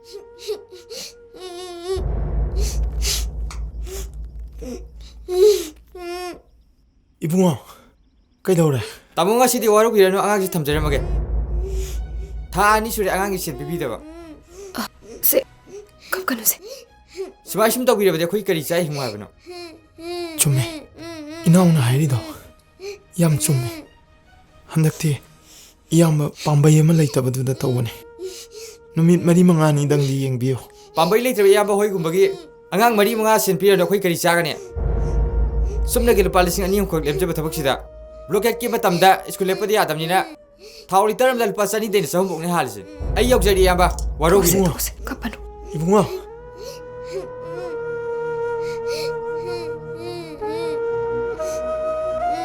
Lanchenbi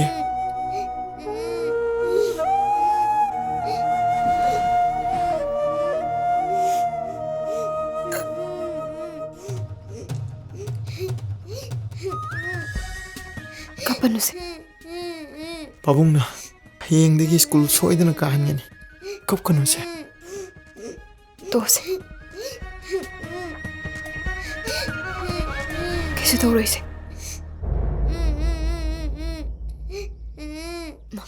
kaidano chatpiri dubo kaidano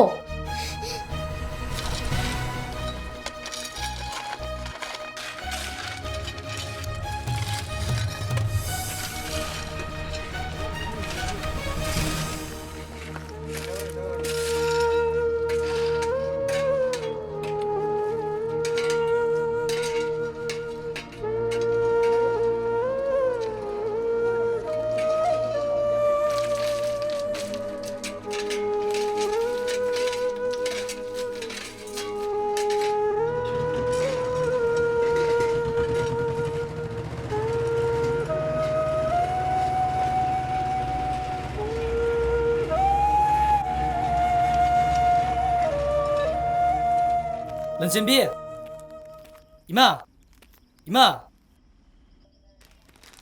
이때모 아스 그럼 리트 잘런 그다이 저거잖아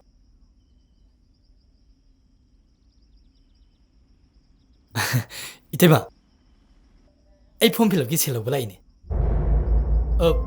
이마디 이때마 다소 오피스 사크라보 체 런센비기 아사포니 이때마 호레 스쿨 할락보다 애네 피라면 해비요 이때마 하영디 폼 필럽기 라스트 데이네 ngasi ta hokda yadabne ai cha kam ta charo ngarang han paw harakadabudu chu tasogi mobile do switch off ta hai imana bagi lupa lising ani muk sutol lising manga muk ta piu itema sigi tungdagi di ai itema hoida lupa ma ta hai ro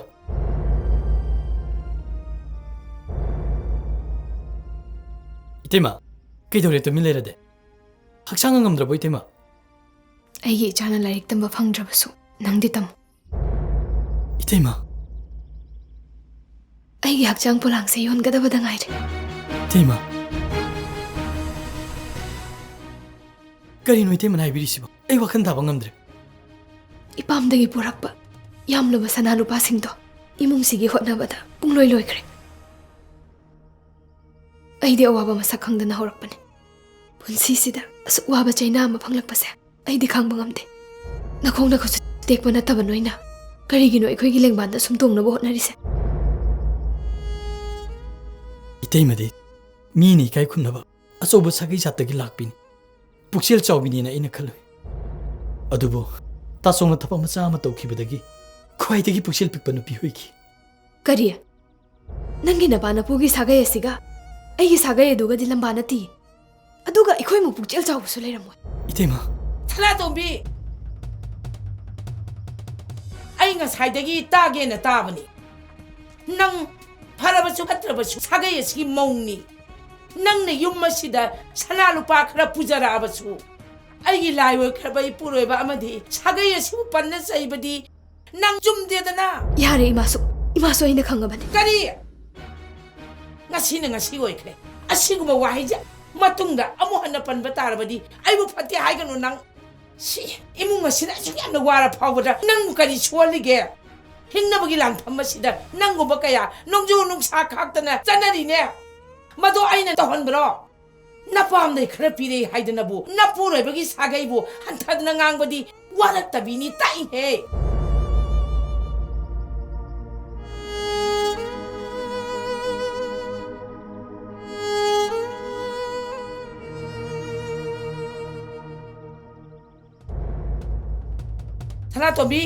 Sanatombi, nang chalido kadai dano. Ngai khoi ba Sanatombi, madu tamu ngai kho.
ꯑꯩꯅ ꯆꯥꯛ ꯆꯥꯊꯣꯛꯑꯗꯤ ꯁꯦꯟꯁꯦ ꯂꯣꯏꯈ꯭ꯔꯅꯤ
싱정매기 나네두기 마망다 아이 오통 아이 가이 그래다 칼루가 아이 얌 성능이다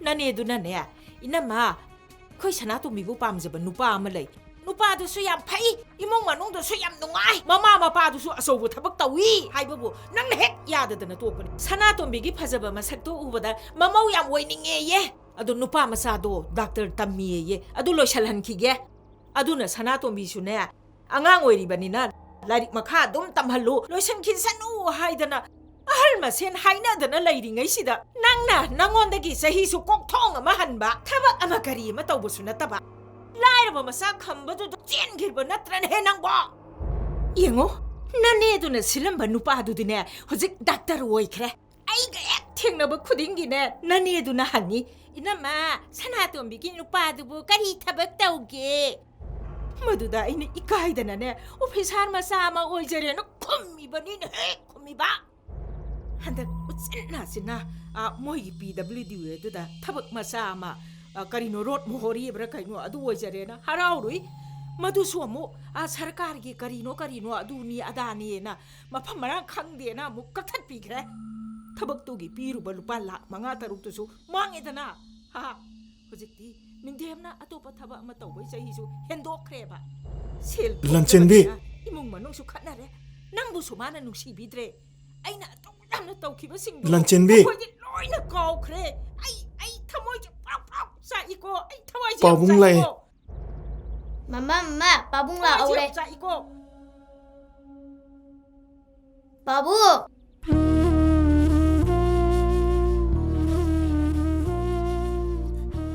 pabung lai pabung yum chatladawne mamadi imung da lai ai kau thake ikai khangdaba se la ina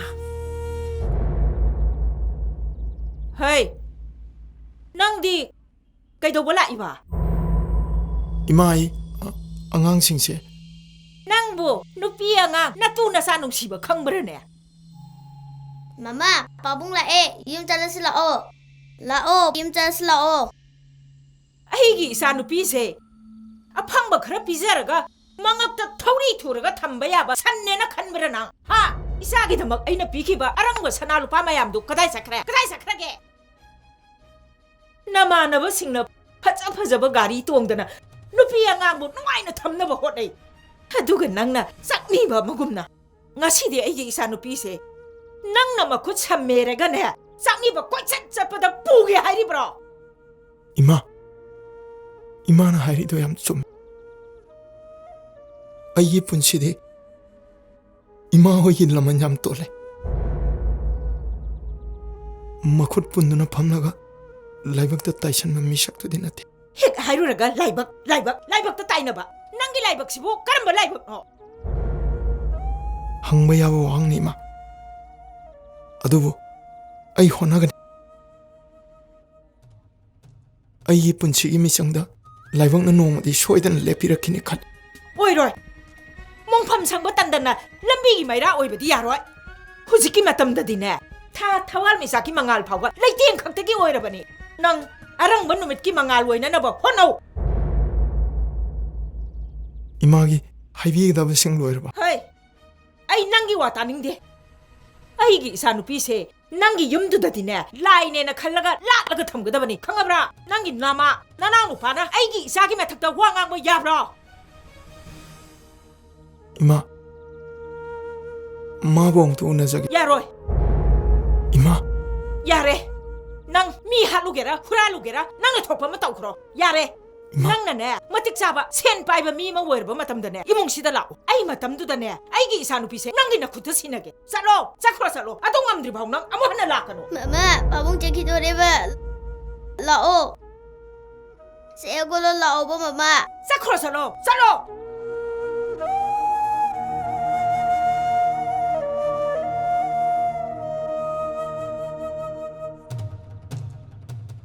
pabung ai sida lai inti pabung ga chalaje lanchen be che sina ichagi ya chapot leyo Yengoi. Mama ka nanga pabung na nongma lawo soidan laktoine.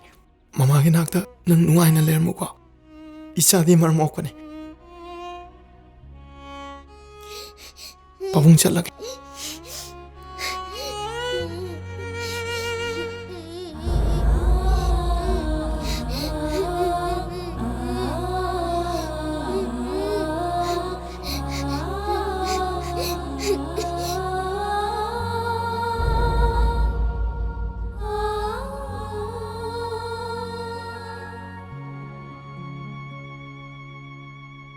Ningthem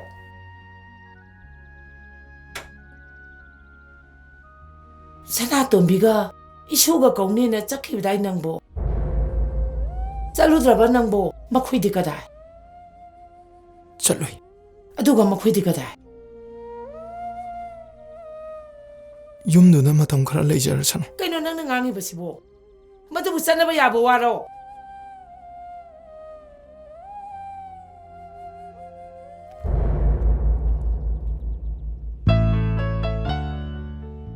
Lao Sidi thong lo le Kana leige Kainom tangjage amta thok pira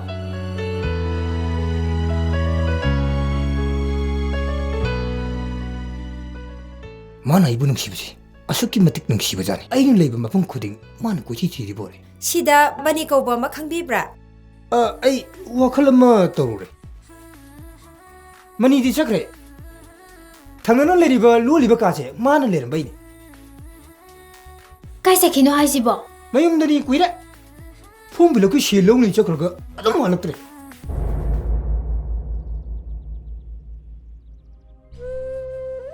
ꯋꯥꯐꯝꯗꯨꯒꯤꯗꯃꯛꯇ ꯑꯣꯏꯔꯗꯤ ꯌꯧꯕꯤꯈꯤꯕ ꯌꯥꯔꯅꯤ ꯏꯅꯝꯃ Nate isan U amagi wa amagi punsine na sanglaba miyoibagi punsine ngahak shaunari pangangang na bane maduna khoi khalin kha thana duna punsigi kaina ba haibadudi kadaidagi yagadagi Inamma aise tampa sanani mina laksaba yadaba Inammadi kaubira male aikoise sanane sana amuk haikiba wadane aroiba oibagi satnabise ipa ipu ningthau haktaktagi adum satnadana laabani Sanatombi Ine muna mituda nangi thamoi sokpa yaba wa kari haikrabage Inamma aigi isanupidi apangbini lan matungi wayelda Isana sairak phanganbirano yare ai loina khangjare yobiro harisini yobiro haradi yobiro Isan saukino landaba ngamdaba miyoibani ainasu imauda lalamba yai imaugi thamoida pendaba kaya amasu leiramgani adubu pen thongnaraga kauthongnaraga nungsinane hingminase Sanatombi salo lo shaluro inemga loinana punna sakrase salo lo shaluro Ima ai yumadu da hingbade ham war punsi sida adugumba awabada amukta thengnaraktabana ai khangba ngamde matam khara ai yumasida layokige Sanatombi Kaino nangna haridubo ha madabu yum palaba mawamna sanabali chatlane Ima chanabidi oiramdaba yai namobu warobinu matam kharadi ayumsida layokige Sanatombi inem lankre inem nangina khongsu okhoramura hayo nangna pahamabadi kanasu ude inem Imawina khongsu oga khuramge Sanatombi inem khuramge Ima Sanatombi isu chidadi mapa kaina bigano inem sui puroiba nauna kaina kibanina isa singdugi chimbanda mapa bu kauba phangjadabagi mai chakto 이소시다니 토한비가 누고 사나토한비. 이마. 이나마 폴 따라로이다바 앙까니. 아할 탕데 이나마세 이까이베 얌 캉비드레다. 아속상나 ꯉꯥꯡꯅꯕꯒꯤ ꯃꯔꯝꯕꯨ ꯀꯔꯤꯅꯣ? ꯍꯧꯗꯣꯡꯅ 이까이ꯕ ꯈꯪꯗ꯭ꯔꯒ ꯃꯄꯨꯅ 이까이ꯔꯦꯗꯣ ꯇꯧꯔꯦꯗ. 이나마 딴ꯕꯗ ꯆꯠꯇ꯭ꯔꯕꯅꯤ나 ꯑꯩꯈꯣꯏ ꯑꯣꯏꯅ ꯆꯪꯖꯈ꯭ꯔꯒꯦ. 이베마 ꯆꯪꯉꯁꯤ. 하이 사나토비 까리 yengi 까리 타우리게 낭고 짱오 짱ꯉꯁꯤ ꯂꯥꯛꯑꯣ. 사나토비 짱오 란첸비 아보키 란첸비 사나토비 통자뭉태디 항오 사나토비 ngasi ini ang imit kipiya sini nangbu isumo nung sibagi na magtatari ba pini ko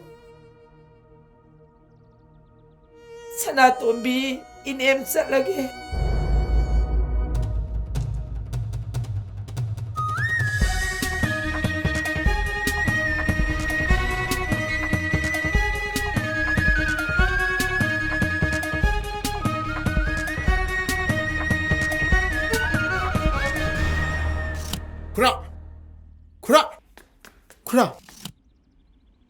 쿠라 이마도 혹시 가리는 태가마다기 호스피탈에 레호레 아 이때이마보 헤이 때얌 티쇼게네 꼭다 속번에 오퍼레이션 도 보다래 쿠라나 루파 리싱 따라 가당디 마팅 도비요 때이마도 ngasi accident thokadamni khangdamnina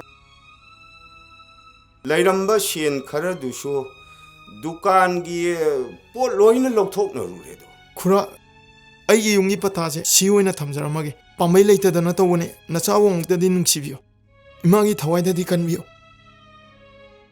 ꯈꯨꯔꯥꯒꯤ ꯂꯨꯄꯥ 10,000ꯗꯣ ꯊꯥ ꯍꯦꯛ ꯐꯥꯕꯒ ꯁꯦꯟꯗꯣꯏ ꯌꯥꯎꯔꯒ ꯁꯤꯡꯖꯔꯛꯀꯦ ꯊꯕꯛ ꯑꯃꯈꯛ ꯁꯤꯖꯤꯟꯅꯒꯦ ꯂꯨꯄꯥ 10,000ꯈꯛ ꯈꯥꯛꯇꯅ ꯊꯝꯕꯅꯤ ꯍꯣꯏ ꯅꯪꯒꯤ ꯇꯉꯥꯏ ꯐꯗ꯭ꯔꯦ ꯍꯥꯏꯔꯕꯅꯤꯅ ꯑꯩ ꯄꯤꯕ ꯇꯥꯔꯦꯗꯅ ꯍꯣꯏ ꯈꯨꯔꯥ ꯑꯩ ꯑꯗꯨꯒꯅꯦ ꯅꯤꯡꯊꯦꯝ ꯅꯪꯕꯨꯗꯤꯅꯦ 쿠라는 얌 타글림니네 쿠라 나라이벅 레이저들수네 나북 제일 챙이 혼나벅 갈리 쿠라 아도 바타 심마디에 쿠라 빠이 호르게고 호이 쿠라 이씨 아이 셰록 토 웃기게고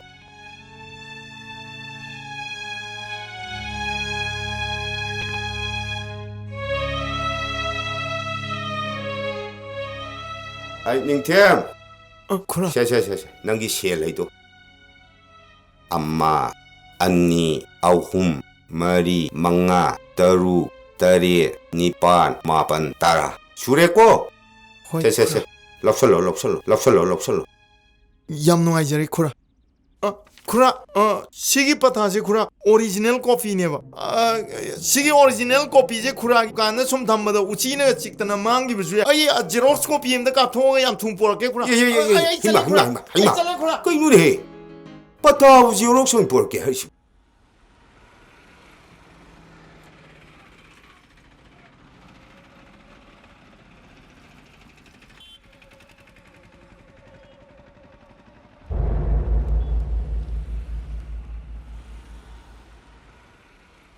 때문에 더 많아들. 그 이유니. 후식드는 팀나 하이름 미두가. 이때마오.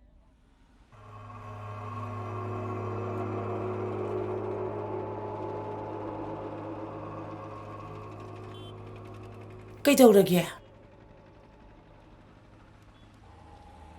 그이 쇼케 이때마. 그이 슈도 들어봐. 속바 해봐. ning 팀나디 가리는 도마마데기 얌 티네 소야. 오퍼레이션 tawni 아이원데기 루파 10,000 부러 sakhrabani. 아이 사닝 팀나 아득 자우나 미남마바. 헤라 산공은 내 이락나이다. 헤라 미 마삭 컹다바. 파이 아이나 마부 박나바 티그니. 라오 이때면 락피로.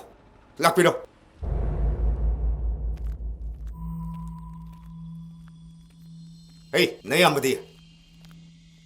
쿠라, 다 속이 레이티에.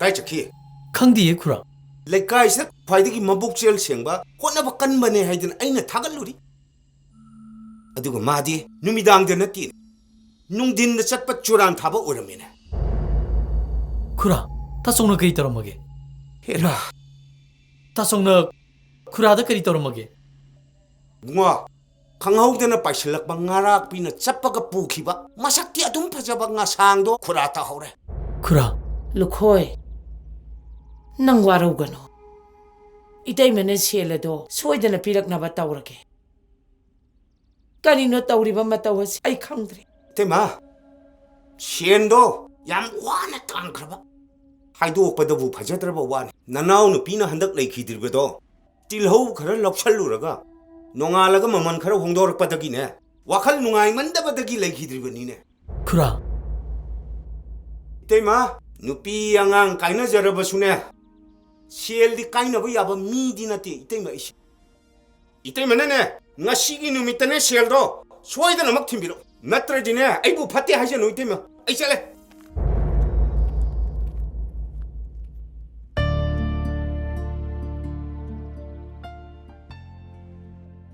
ꯑꯩꯁꯦ ꯍꯤꯡꯕꯒꯤ ꯂꯥꯟꯊꯟꯕ ꯃꯥꯏꯊꯤꯔꯕ ꯃꯤꯆꯦꯜ ꯑꯃꯅꯤ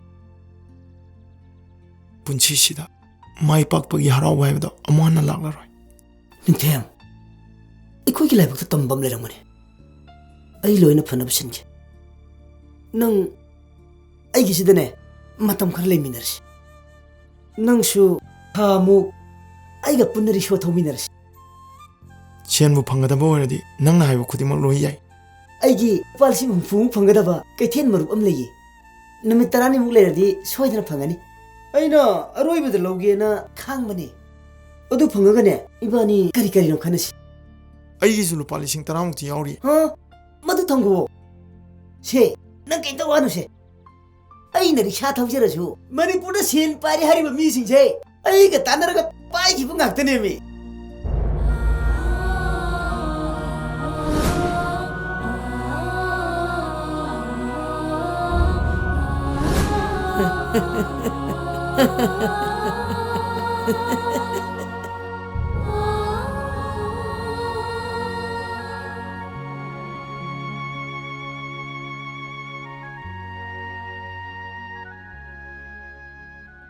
이슈도 නුꯡꯁꯤꯕꯅꯤꯗ 이모두수 ꯌꯥꯝꯅ ꯐꯠꯇꯕꯗꯤ ꯅꯠꯇꯦ ꯑꯩꯁꯨ ꯁꯥꯎꯅꯤꯡꯕꯗꯒꯤ 이모두ꯗ ꯑꯀꯟꯕ ꯋꯥ ꯈꯔꯗꯤ ꯍꯥꯏꯈ꯭ꯔꯦ ꯃꯗꯨꯗ 이모두ꯅ ꯋꯥꯔꯧꯈꯤꯕꯅꯤ ꯑꯩ ꯈꯪꯉꯦ ꯑꯩꯁꯨ ꯂꯥꯜꯂꯦ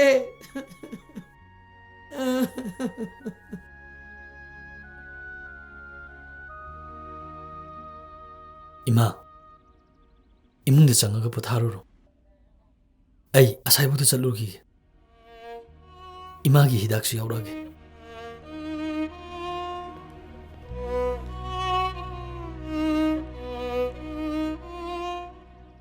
이때마 따속 타박다 라이브시 에이지 따칭나 강다분 누미투다 이때미다 하이키바 와이싱아도 에이 얌란크레 이때마 ꯃꯅꯤ ꯇꯥꯆꯧꯁꯨ ꯌꯨꯝꯗꯒꯤ ꯊꯣꯛꯈꯤꯕꯗꯒꯤ ꯍꯟꯖꯜꯂꯛꯇ꯭ꯔꯦ ꯏꯃꯥꯁꯨ ꯏꯇꯩꯃꯒ ꯂꯟ ꯆꯦꯟꯕꯤꯒꯤ ꯋꯥꯈꯟꯗ ꯅꯥꯗꯨꯅ ꯂꯩ ꯑꯩꯈꯣꯏꯕꯨ ꯑꯃꯨꯛꯇ ꯅꯨꯡꯁꯤꯕꯤꯌꯨ ꯏꯇꯩꯃ ꯌꯨꯝꯗꯨꯗ ꯆꯠꯂꯁꯤ ꯏꯇꯩꯃ ꯑꯩ 이때이마게 콩파이든 하이저리 마니 ꯑꯗꯨꯝꯅ ꯇꯧꯒꯅꯨ ꯇꯧꯍꯩꯗꯦ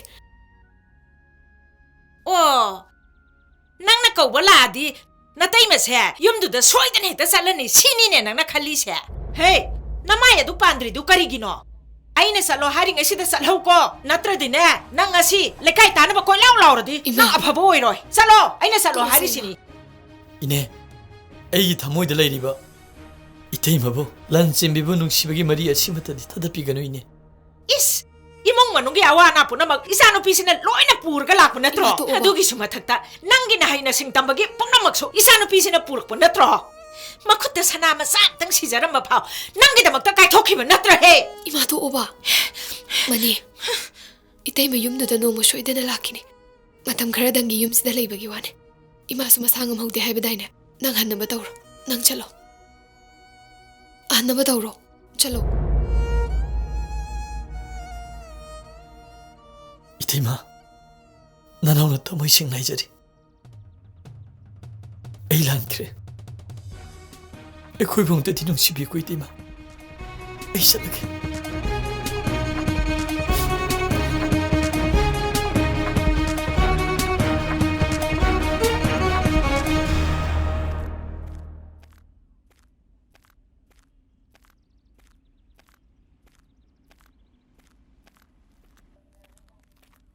Bụng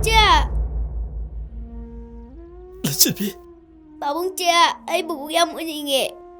란시비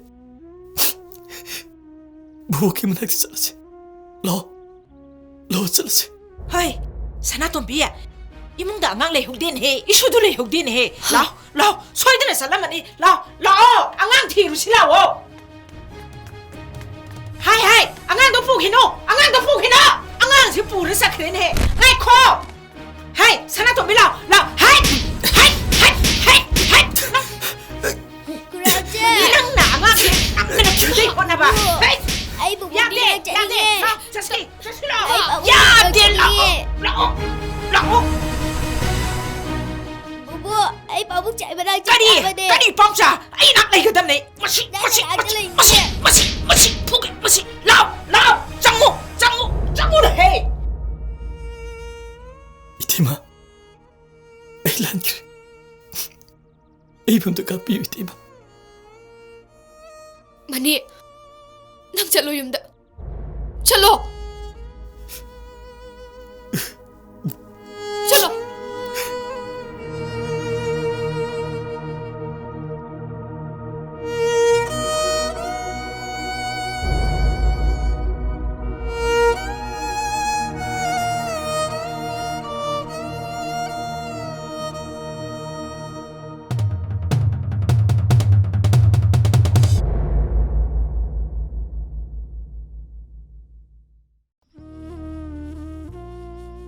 ꯑꯩꯅꯁꯨ ꯏꯆꯥꯅꯨꯄꯥꯅꯁꯨ ꯀꯧꯕ ꯆꯠꯂꯨꯔꯕꯅꯤ ꯑꯗꯨꯕꯨ ꯂꯥꯛꯎ ꯍꯥꯏꯕ ꯌꯥꯗꯦ 마부 kaya ina kaya kunba imungi masano ay la khanggadam ima madang na di ay hayungay tawroida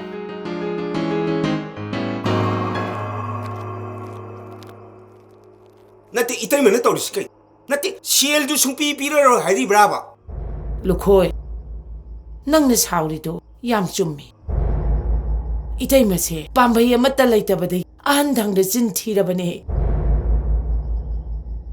ꯃꯅꯤꯅ ꯊꯕꯛ ꯁꯨꯕꯗ ꯐꯪꯉꯛꯄ ꯁꯦꯟ ꯈꯔ ꯑꯗꯨꯅ ꯅꯪꯒꯤꯗꯣ ꯁꯥꯒꯠꯄ ꯍꯦꯛꯇ ꯉꯝꯗꯦ 이때마기 와타시디 소르 달라바 아나바기 파옹이네 이때마 나시디네 시엘도 삐다바 숭양이 알아로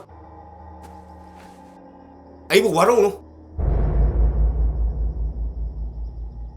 senbu kaya no ima ꯌꯥꯝꯃꯤꯗ ꯏꯕꯦꯝꯃ ꯂꯨꯄꯥ 10,000ꯅꯤ lising tara neba lising tara kun kasidi ima aina ngang oiringay da laidibi sanabadane laidibi lubakta adom yaujaba senida yani khura ai dum pige 이게마디 아까 아꿈 돌아이 동부 이몽기 마차 hoi khura ibung handuna SP ni aduga ibung yai maduna doctor aikhoi pabungna university gi professor 아라이브 이몽기 누피디 나티샤 se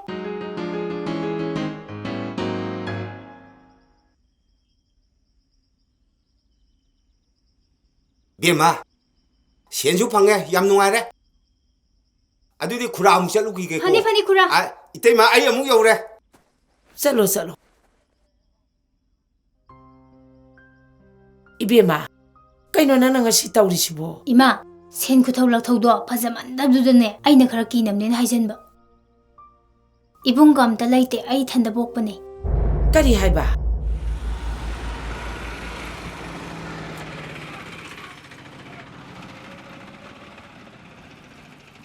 ꯅꯤꯡꯊꯦꯝ ꯉꯁꯤꯕꯨ 이간 가능다브로 ngasi디 mi thok thok te lupa chani wok ta de 호이네 ngasi지 미 톡톡대네 거 ESPD 가라 까는 거 말이다 가다이다기노다 ngasi di mi suri ngai sida isan nupi luhong bagi invite si pihorage ho ya nangi luhong basi mabung nari show diver ni na sel pai ba mi di yam lakani luhong ba lak prai bo sel hoina pura ga hangi ni ko maya mai gi si lakta ba yaroi ko hoi soidana lakada bani ko lakani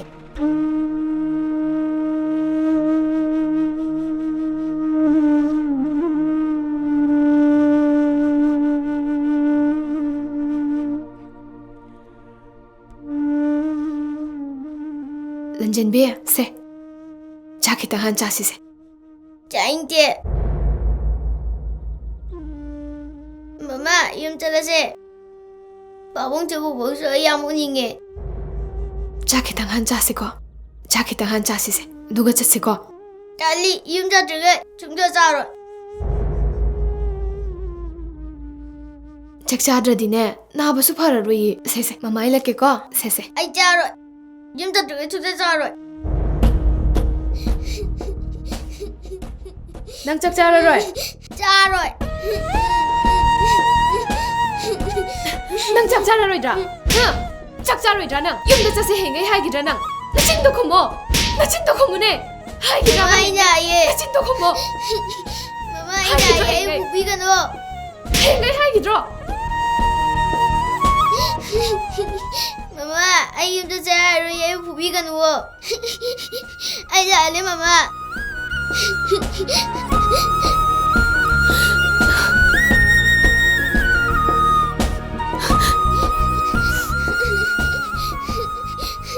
mama gi lan chen be mama na nang phura roi mama na ne nang bu yam nuksi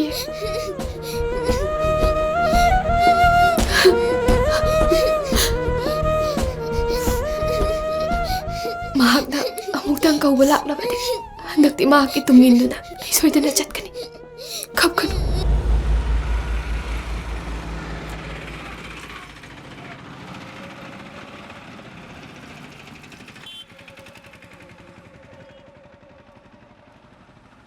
어이 가모 어이 가모 손 찾기다 오니 그리기로 낭나 VIP 라크다바 라인스 장가이디 하 그남 장한답신 낭 장가이지 개노바 아이 강다보다 이 장자락파니 시다 미마 틸람마니 자감 라메나 호텔 다발람비 시는 나까니나 시다 폭전자락파니 아도디 그래 떨어잖아 하 그리노 하비리지고 강다박이 파니네 가다 자 이샤 등간에 채노 그래 비로우네 캐치 마사게나 루파 군 각다데이나 야우드레 양카이 슈드레 어이 야, 너 무슨 뒤니 영시? 어이, 능 제자님 뭐라? 제자님 뭐라 봐? 어이, 까나라 이세 브로. 미 시트 봐. 시브로. 하능 치가 이렇게 한 거라 하. 리슈 대반 낭나 또 하나 좀 드리게 이거 봐 하. 능 미 시트 봐 하.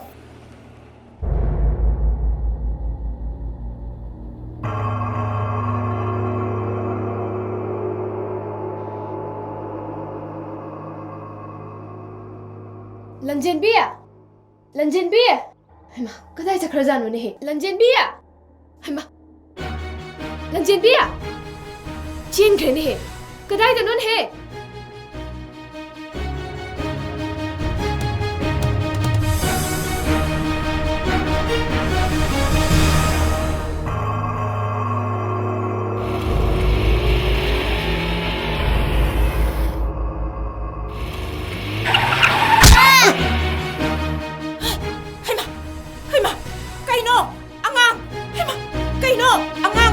Bima, 속으로 누구? Bima.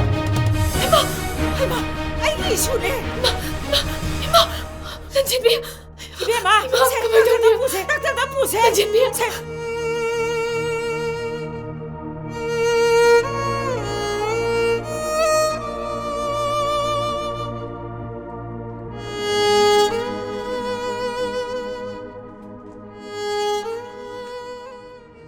se bem bem mitum te pang se yadum te kakalu se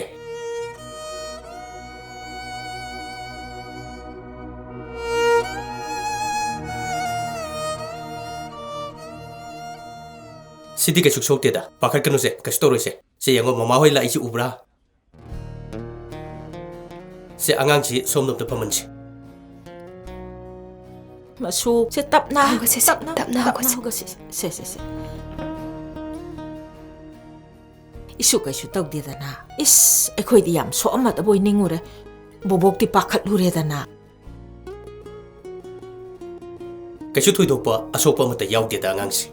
Kaisu toroi da. Bem karigino nang na ipa pakali dubo. Nangi mingdu karieba. Lanchenbi. Lanchenbi. Doctor, anganji aigi kari na thieng bane. Oh.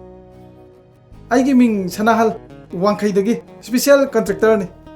Mayamna nungsibi dagi hantaki general election sida aisu Yam pai. Lanchenbi gi imada aina haijaning bam dilai. Hoi, haibiyo doctor. Lanchenbi si ipa pakat pagumba aki akhang lei bagumba mai masasi da mayauri. Masi yamna free oi da bangang se. Haibadi pukning langtak na ba. Mama mapagi apam baduga angang gi apam baga ani se khenar ko matam tu da thoi. Thoidokpa sok apan leitrabanina aina ijari ba hidak se hapta amadi pijabiro. Hoi, phani doctor. yani ai lejerage chasilo abema.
이자나 다홈 스쿨 가들 파우보다 영신 비드르바 마빠시수 angakpanine ko yare yobiro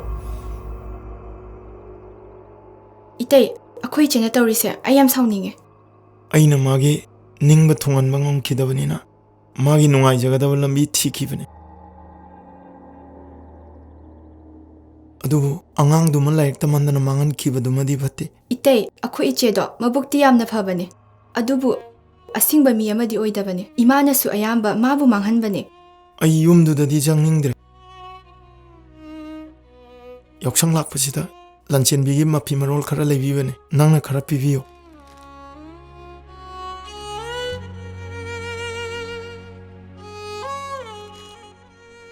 Itay, ay hayang chatlaga pirurage. Aisho thamoi panba mi oibanina isa nungsiba masak khang. Nachebudi ai thawaidagi sohena nungsijabane. Asung nungsiba moina ai mitki pi mamangdagi lotuna sanai. Itay, ai michida pi haibado amatta leitraba matamda ke ku phonggadawribra ai khangde.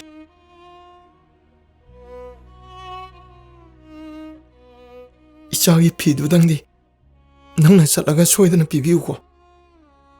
Ai chalage.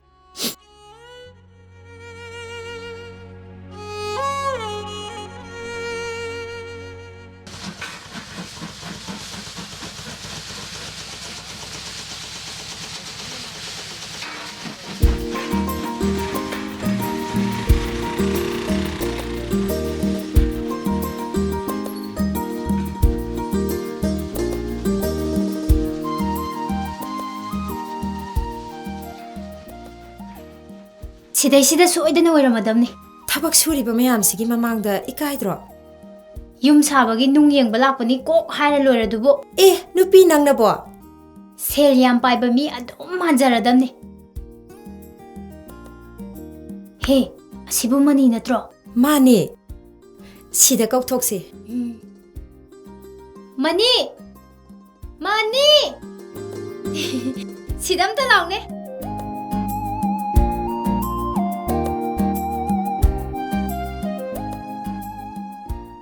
ꯌꯥꯝ ꯊꯥꯖꯗꯅ ꯀꯗꯥꯏ ꯆꯠꯂꯨꯕꯅꯣ? ꯑꯩꯈꯣꯏ ꯄꯥꯕꯨꯡꯅ ꯑꯩꯈꯣꯏ ꯌꯨꯝꯗꯣ ꯆꯍꯤ ꯌꯥꯝ ꯌꯥꯝꯃꯦ, ꯑꯅꯧꯕ ꯑꯃ ꯁꯤꯟꯗꯣꯛꯑꯁꯤ, ꯅꯨꯡ ꯈꯔ ꯌꯦꯡꯆꯣꯟꯅ ꯂꯥꯛꯏꯕ. ꯑꯣ, ꯑꯗꯨꯒꯤ ꯑꯣꯏꯔꯦ. ꯊꯕꯛꯇꯤ ꯁꯨꯅꯤꯡꯗ꯭ꯔꯒ ꯃꯤꯒꯤ ꯈꯥꯝꯃꯒ ꯊꯝꯃꯝꯕ ꯒꯥꯔꯤ ꯃꯆꯥꯒꯨꯝꯕ ꯍꯨꯔꯥꯜꯂꯒ ꯂꯥꯏꯕꯛ ꯌꯦꯡꯕꯤꯗ ꯃꯇꯨ ꯃꯆꯥ ꯊꯥꯛꯏꯕ ꯃꯤꯁꯤꯡꯗꯣ, ꯑꯗꯨꯒꯤ ꯃꯃꯥꯡꯗ ꯅꯪꯕꯨꯗꯤ ꯌꯥꯝꯅ ꯑꯩꯅ ꯊꯥꯒꯠꯅꯤꯡꯖꯥꯠ. ꯑꯩꯈꯣꯏ ꯄꯥꯕꯨꯡꯅ ꯅꯪꯒꯨꯝꯕ ꯑꯃ ꯁꯦꯝꯕꯗꯤꯅꯦ, ꯑꯩꯅ ꯑꯉꯥꯡꯒꯤ ꯑꯆꯥꯄꯣꯠ ꯑꯃ ꯂꯩꯕꯤꯕꯒ ꯆꯞ ꯃꯥꯟꯅꯩ. ꯈꯨꯜꯂꯥꯏ ꯑꯃ. ꯀꯩꯗꯧꯕ? ꯑꯩ ꯅꯍꯥꯟ ꯅꯣꯏꯗ ꯆꯠꯂꯨꯕꯗ ꯅꯪ ꯊꯕꯛ ꯁꯨꯕ ꯆꯠꯈꯤ ꯍꯥꯏꯌꯦ. ꯊꯦꯡꯅꯔꯛꯇꯦ. ꯃꯅꯤ, ꯅꯪ ꯅꯣꯡꯃ ꯑꯩꯈꯣꯏꯗ ꯂꯥꯛꯑꯣ. ꯂꯥꯛꯀꯦ. ꯌꯣꯡꯗꯁꯨ ꯄꯥꯈꯪ ꯑꯣꯏꯔꯤꯉꯩꯗꯗꯤ ꯏꯁꯩ ꯉꯪꯉꯤ ꯍꯥꯏꯅꯕ ꯂꯩꯕꯅꯤꯀꯣ. ꯄ꯭ꯔꯃꯥꯟꯗꯨ ꯌꯥꯝ ꯐꯖꯩ. ꯆꯠꯂꯒꯦ. ꯅꯣꯡꯃ ꯑꯃꯨꯛ ꯊꯦꯡꯅꯔꯁꯦ. ꯑꯩꯈꯣꯏꯗ ꯅꯣꯡꯃ ꯂꯥꯛꯑꯣ, ꯄꯥꯕꯨꯡꯒ ꯁꯛꯈꯪꯅꯅꯕ. ꯍꯣꯏ, ꯂꯥꯛꯀꯦ. ꯒꯥꯔꯤꯁꯦ ꯑꯝꯇ ꯂꯩꯊꯣꯛꯄꯤꯒꯦꯔꯥ? ꯍꯣꯏ, ꯌꯥꯅꯤ.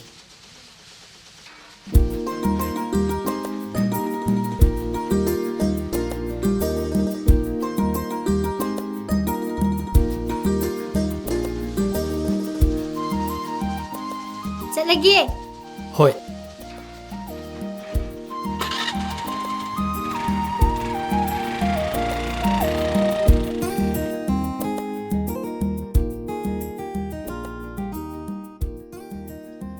마기 와이두부 용나 박항 오이링이데 이 생각이 해봐. 아이비 용오이나. 이제 시 파자드라 잉어. 이때이나 레이라 이네. 자나드라. 사나드라 잉어. 마빠만에 사드나 마사기 마피 마롱가 레레 이니네 과. 하. 세세세세세. 낭기 지금 마피시디네. 아이나 짜마 레이방가 미 강아브라. 헤이. 낭네 이몽시다 상게 하르디네. 나 때이두기 와 부설고 야로. 강아브라. 그이노 이마나 하이두부 이마부 ngawraba. 이때이도 얌 파바 미네. 이마나 이때이도 망한도레. 까리. 낭나 까리 강하다나. 이마나 이제시부 윰데 썸 파진도나 타미시부 좀브로. 마람 레이드나 타미미네. 강아브라. 이로이바 하이트다나 이락나르가다 와마부 깐나나보 혼나바다 아이코이 뿐마 먹세. 이로이바 하이트다나 시르가다 와마가 세민나라시 하이리로. 하. 아이코이 시르시 하이브로. 낭네 아이나 하리시니. 마나 레레 에바 피론도 юм시다 탐만바 야로. 하리시니. 낭 앙앙 낭 아이나 하리시니고. 이제 그이노 이제나 숨 뚜미나 레이리시나. 나때 이제부 그이도라게바.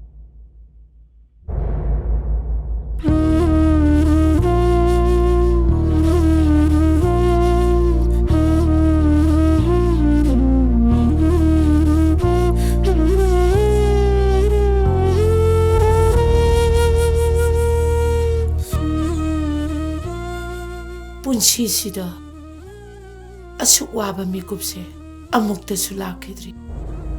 이마, ꯀꯩꯗꯧꯔꯦ ꯃꯩꯒ ꯑꯝꯇ ꯊꯥꯟꯗ꯭ꯔꯗꯤ? ꯃꯩꯈꯦꯠꯁꯦ ꯃꯔꯨ ꯑꯃꯐꯥꯎ ꯌꯥꯎꯔꯝꯗꯔꯦ. ꯑꯩꯅ ꯂꯩꯔꯦ 이마.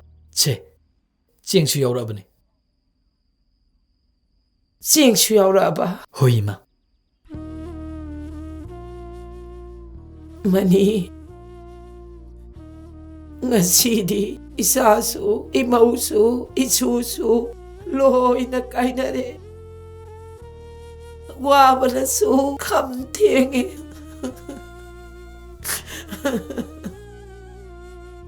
nayambado kadaida leramgani. 이마, 따석도 마팜 아마다 chen tanduna leramgani. ꯄꯨꯟꯁꯤꯒꯤ ꯈꯣꯡꯆꯠꯇ ꯅꯣꯡꯃꯗꯤ ꯑꯩꯈꯣꯏ ꯃꯁꯦꯟ ꯁꯣꯏꯗꯅ ꯊꯦꯡꯅꯔꯛꯈꯤꯅꯤ ꯏꯃꯥ.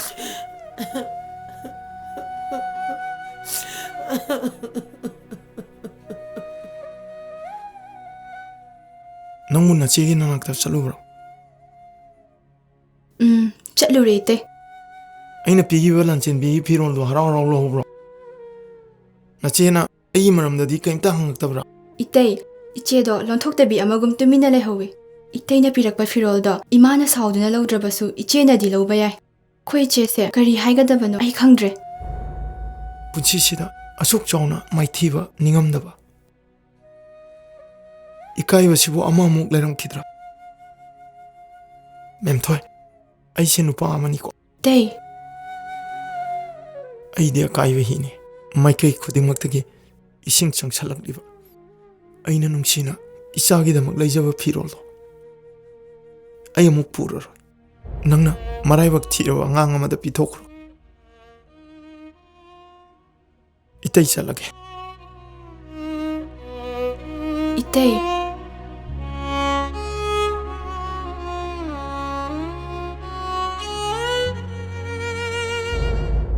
Lậu, sang ngô lậu. Bà buông, bà buông. Mà, phá mồ. Ai giờ khơi bà buông câu rồi kìa. Bà buông. Bà buông, bà buông. Hey, cái đó là cái này. Tu, ai na hai bà mi du nè. 이봉호 쉬워야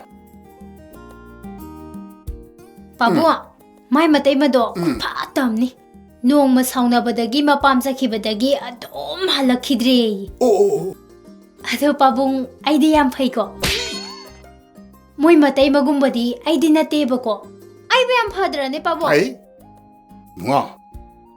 말이 양파버니고 시, 능 타지로 이사는 빛이 양파버니고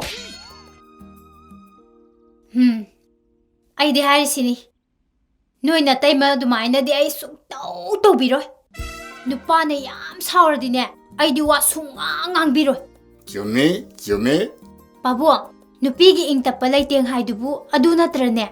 마니 뭐두네 이사는 하이디도 로이 지오메 Noi na tay madudi ai dong na ing tap su tapamoy. Ma, cha thaksi ko. Ai sa lau thu ge. 야르니다 타루이세. 뭐 짜가 타키도 믿고 썰썰 입에 마 썰썰 보러 아도 이붕어 뒤에 이신 나올 거야 쉬야 ꯑꯩꯈꯣꯏ ꯑꯅꯤꯗꯅꯤ ꯄꯥꯕꯨꯡ ꯑꯩꯒꯤ ꯏꯊꯛꯇ ꯏꯌꯥꯝꯕ ꯑꯃ ꯂꯩ 마야ම්도 동안 짜크가 짜누피네 마넴복네 이야누빠네 뭐 거의 온등 레이바 그도래 바보 야니 뭐 이자누피시 얌퍼버니고 이빠기 레이블란 돈 부너먹시 마똥 땡시니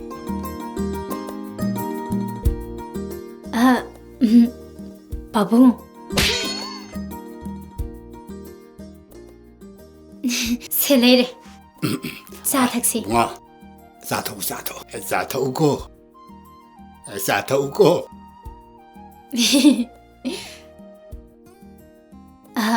Ako'y pabung se yam chamba ni. Ai gi account da mana tha khuding gi hapsali se lupa lising yang kai. ꯄꯥꯕꯨꯡꯁꯤ ꯀꯩ ꯊꯕꯛ ꯇꯧꯔꯝꯒꯦ 오자네 hꯧꯖꯤꯛꯄꯨꯗꯤ pension ꯆꯠꯂꯦ ꯃꯥꯏ ꯃꯕꯨꯛꯁꯦ ꯈꯨꯐꯝꯅꯤ ꯌꯥꯝ ꯐꯕ ꯃꯥꯜꯂꯦ 이마도 ꯃꯇꯣꯝꯗ ꯂꯩꯔꯝꯃꯅꯤ ꯑꯩ ꯆꯠꯂꯒꯦ ꯉꯥꯏꯈꯣꯀꯣ 세 시네 이마게 ꯀꯩꯅꯣꯝ ꯂꯩꯕꯤꯈꯣ ꯌꯥꯔꯅꯤ ꯑꯩꯒꯤꯁꯨ ꯁꯦꯜ ꯌꯥꯎꯔꯤ 세 아이게 이런 뭐 까나 잘로 나이도이노 세세 럭셀로 아이 틴도비게 라 야니다 안강 모자도나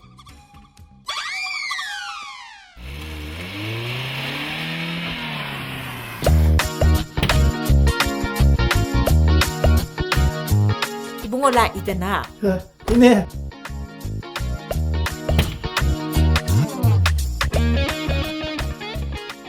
비엠마 모람 타 포토라 우헤 이봉어 라 이데나 이네 아시데 타바 마 ꯌꯦꯡꯖꯤꯟꯕ ꯂꯥꯛꯄꯅꯤ ꯑꯗꯨꯗ ꯁꯨꯝ ꯂꯝꯕꯤ ꯊꯦꯡꯅ ꯆꯠꯄꯅꯤ ꯍꯦꯛꯇ ꯀꯥꯈꯠꯂꯛꯑꯣ ꯑꯉꯥꯡꯅ ꯆꯥꯅꯕ ꯉꯥ ꯃꯆꯥ ꯑꯃꯈꯛꯇꯪ ꯂꯩꯔꯛꯄꯅꯤ ꯂꯩꯔꯛꯇ꯭ꯔꯁꯨ ꯌꯥꯔꯗꯨꯕꯨ ꯃꯣꯔꯥ ꯄꯨꯊꯣꯔꯛꯑꯣ ꯕꯨꯡꯉꯣ ꯌꯥꯔꯦ ꯌꯥꯎꯖꯁꯅꯨ ꯕꯨꯡꯉꯣ ꯌꯥꯎꯖꯁꯅꯨ ꯕꯨꯡꯉꯣ ꯂꯦꯡꯁꯜꯂꯣ ꯕꯨꯡꯉꯣ ꯂꯦꯡꯁꯜꯂꯣ ꯂꯧꯁꯜꯂꯣ ꯑꯉꯥꯡꯒꯤ ꯆꯥꯅꯅꯕ 이봉어는 ꯂꯩꯔꯛꯏꯅꯦꯌꯦ ꯂꯧꯁꯜꯂꯣ 이네 보츠 kuiraktre 아이기디 셀디 와트레 아다 미드니 와리바 아다 이네 호이 사나토 비오이나 보츠 크라 쳔바 야우기데바 야다브니코 야우라 로이레 까이도르게 야우가도이니 이마 아이가 쌤다 타무기게 호이 타무로 자 이네 셀 퉁기 프로블em 레이라가주 헥타 닝싱비로 hꯧ직디 강나라버니나 이몽 아무구머니 칼라가 헥타 하이비로 호이다 하이럭ꯇ디 까이노 하이럭게 이붕어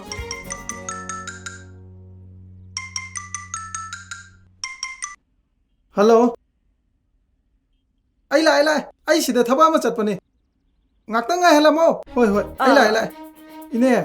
Ai mục chalu đi kiếm tới mày ngày nào mal. Yo. Ai chale ine.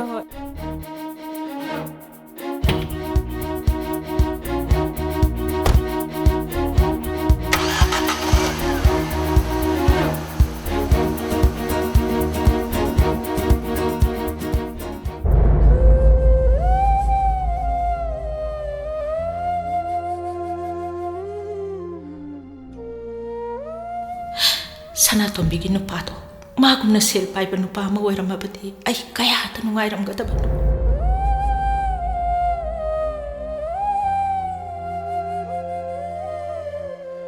Knowledge of all nature is extremely important in develop technology and technology in the circles and environment and human beings.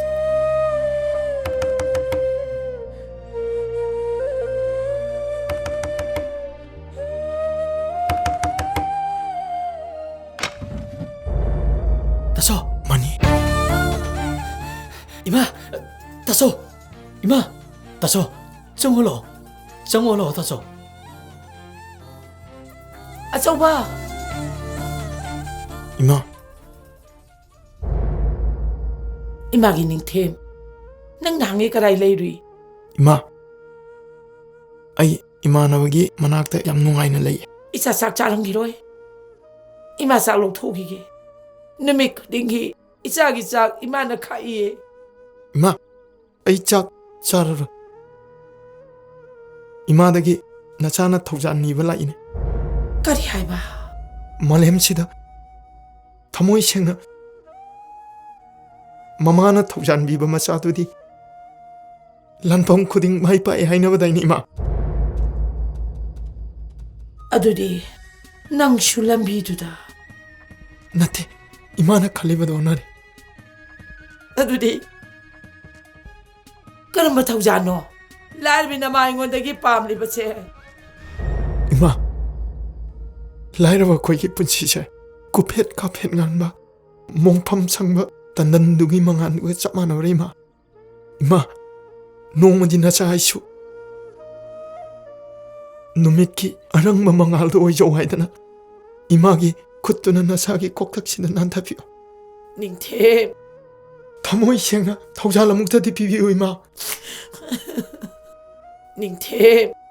Imana thamoi sengna thaujan piri. Ichana tauruba thabak khudingma namai pakpo hoyuko. Imana matam khudingmakta haikiba. Laibakti honaba kanba migi misangda da lepi haibado. Nacha mikuk khudingi kaudri ma. Taso.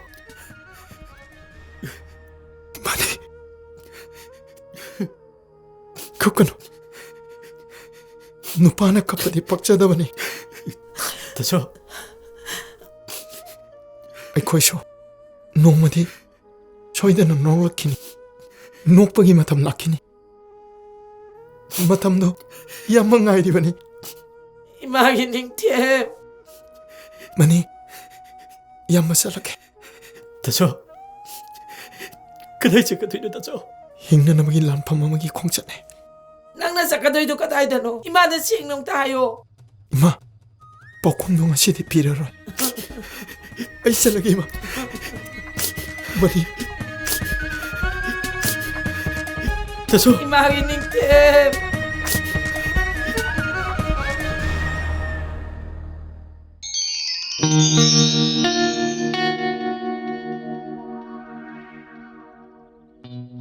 Beng si moinu kowi. Son chalamani ko. Au mane sar. Sara ai min khangbi maje. Ai am nungaji. Nate. Salamani moinu thengaru dagi nungai khibagum. Somso imoinu beng si thengaru dagi chalam boy biyo haijabani. Oh. Sara gi min panbir bodu da. Ai di hana sa khangbi biningdana ai di harau jaruri. Beng si dagi somna yamna laina lupa lising yang kai lawi bayar ni. Oh. Lupa lising yang kai du lerdi. Any business ꯑꯃꯗꯤ ꯇꯧꯕ ꯌꯥꯔꯦ ꯁꯦ interest M P लुपा चामदा लुपा अम्मा मकाई खतनी था अमदा ꯑꯣ ꯏꯃꯣꯏꯅꯨ ꯕꯦꯡꯁꯤꯗꯤ ꯂꯥꯏꯔꯕꯁꯤꯡꯁꯤꯗꯤ ꯃꯁꯥ ꯄꯥꯜꯂꯒ ꯄꯥꯏꯈꯠꯆꯧꯅ ꯂꯪꯈꯠꯄꯤꯕꯒꯨꯝꯕꯅꯤꯅꯦ ꯑꯗꯨꯗ ꯃꯁꯥ ꯈꯞꯄ ꯇꯟꯖꯕ ꯀꯥꯡꯕꯨꯗꯤ ꯇꯥꯔꯛꯄ ꯇꯥꯔꯦꯗꯅ ꯍꯣꯏ ꯌꯥꯝ ꯆꯨꯝꯃꯦ ꯑꯗꯨꯒ ꯁꯣꯝꯅ ꯀꯥꯎꯕꯤꯔꯣꯏꯗꯕ ꯑꯃꯅ ꯁꯦꯜ ꯂꯧꯒꯗꯕ ꯅꯨꯃꯤꯠ 10ꯅꯤ ꯋꯥꯠꯂꯤꯉꯩꯗ ꯁꯣꯝꯅ गवर्नमेंट एम्प्लॉय में पुबीरागा लुपा 10,000 डिपोजिट तबुईगदबनी ओ नुमित 10नी मतुंगदा अदोमना लुपा 50,000 सनफम अदो लौबीबा यागनी बैंक सिदा हाना लुपा 10,000 थमुदबा ए सेदु मांगदब नते सोइदन खोय हंदोकचगनी खुदबोइना हारबदा सोंगी युंगी लोइना बिदु मसक सोइदन फजरबनी होय याम फजे 2010 की मिसनी मिस्ता की भी सोंगी वाइटू फंगनब होनबदा चंगिबा सेंदो कनादै लौरुनी अदुमाइना मांगदौ नती होय अदुदी फ्रॉम हम लौजरगे सिदा लैजरे अदुगा पासपोर्ट फोटो अनिदंगा याउबिरोको फॉर्म जिगिदी सेन चंग्रेको फॉर्म की मम्बल लौजदे कंप्यूटर की अनमन चनी खक्तंग थंबिरम ए चनीबा होय होय चमा हाइबे नते चनी खक्तंग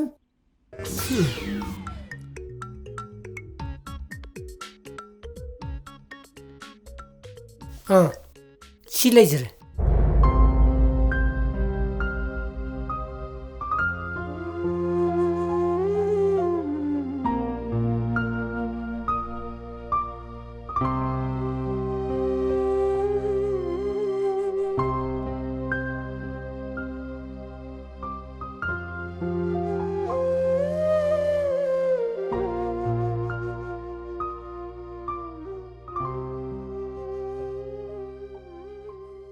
असुकुइरब मतमसे नोंगमदि इमा इचाबु माना लौबु लाखिनि खंदुना ngairakibani adubu laktre imagi wahaiduda mana ibusi yauna warokraba male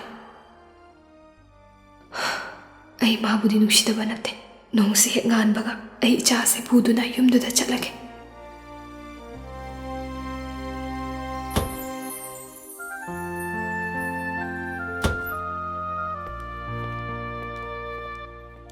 hai hai kadai sa taurino nang sat kadai sa taurino ayum chatlage ima hai madu yati ni nang sat pa yati ko yum palabi aina aigi puroi bagi manakta chatpada kanana thingadoina kanana nati ni aina thingi sini ne imana de nushibiduna chumbiri ima ichagi laibaksigi lambi sibu kadomdano ima hai nang aina yum sida la u nupa du da lairu ranu haidana kaurabati nati dana nang na yum du da laiba nuaitre ware haidana khanaraga nang na thanda yum sida laksakhiba natro warakpa mikoptuda ngayak saunabagi penadabagi khanabane punsigi kainaragi khanna lakhibadi nati yengoi nang mu nupa du ga kainaro atopa nupa amda na yum palo imana haikibadi leite da nai bema ima aibu khambirano ai chalage ai gidamak mahakna kayam waramgani inemduna inaw nupa duna asuk sangwa matamse aibu thamoi kalle haiduna chairamgani ngasidi ai makhoi gi mit ki pidugi mamang de leblurage makhoi bo mukta no halurage ima sanatombi imana hairi se nang munna mukta khallu nang satkanu haibanati yengoi ningthem do nang bu kauba nongmadi ne yum sida soidana lakhini matamdu dane nang maga loina na chatlo haibani bema malakadaba mandreima ma soidana lakani aina ngangkiba wa mayamduna ne ma ikaidana yum sida sangakpa ngamdabani imana ngangthokkiba wa mayam mana tung phawba aikhoibu usitlaroye aduna ma lakpa phawda di ngai khise haibani imana hairi se chango haibani bema lao changasi lao thoibi boki thoibi changasi lao से लुपा 10,000 सिलेजरे guarantor से करी department ले भी गया police department ले भी BDF ने हां बीडीएफ ने बा हौजिकती मोजु कमांडो गा पावर सब मानरे केनो सर शिबु या गद्र या hidang maming manadaba composition di chap manabagumani hojik di BDF so police ka chap manan thabak tawri kaino yamna power leiba force ama oirabani Kadai da chalino haibane mi nangbo? As masidi ba As kadai chalino haiba? Ana ye yorakpadane thawai kanjanaba sana ma chetan khak leibado huralaga kanadano nanga thamdoi dubo haiba? As aidine khoido ka je prok prok prok saksani ko nang asengba isau ka manupi lo busidine hui lo ju ya hanabni he Kari nang hosiki wadu kai haibado? Nang hosiki wadu kari haibado ba? he bengi sendo hek phangmagane nangi sanado tangkhai ma hapagane aina sabige harijini Ho oiroye su oiroi nangi benki seldo su phangphangoi nang se aina su tha tha jade haisini ai ke doroge semdo ayo ba ai ke doroge ba aina college tamingai da nangna bus ki mapugi macha ga sadana mayam dagi na sel lore engon dagi na lodre chela ka da nang handleman ore mi natro handleman ore me phabani driver go ore madi ba se ahum chur madamni sak phajabo lai re bai lai manbo ahum sunaba pusala odana ai sawn gun ko nupi hapa ga se yam lai grasane is apang makrana ne jien no boy wane ho asing manangi nupi ku ha to khangning reda tamodi lamdam sigi maming chatlaba special contractor ma oibada natana social worker masuni aikoina tajabada kendra sigi nomadi hera mina pung hai haina banida mina haina vai base ayam banadi achumboy galida tamo madi ai masa khangida nangbu mahuksa aigi yum saba yaurungum tokdaina yaurumi tamo yaurumi miyoi bo erabasu marai bak thiraba soinairaba makhoi gi damakta nakoina association ama semaga mateng pangnaba tawribase yam phai iyamba yam thagal hoi tamo che yambadi natre ai lising tara katang mateng pangage ko yamangire tamo yamangire se yam no aijare tamo tamo du de khoi mu fare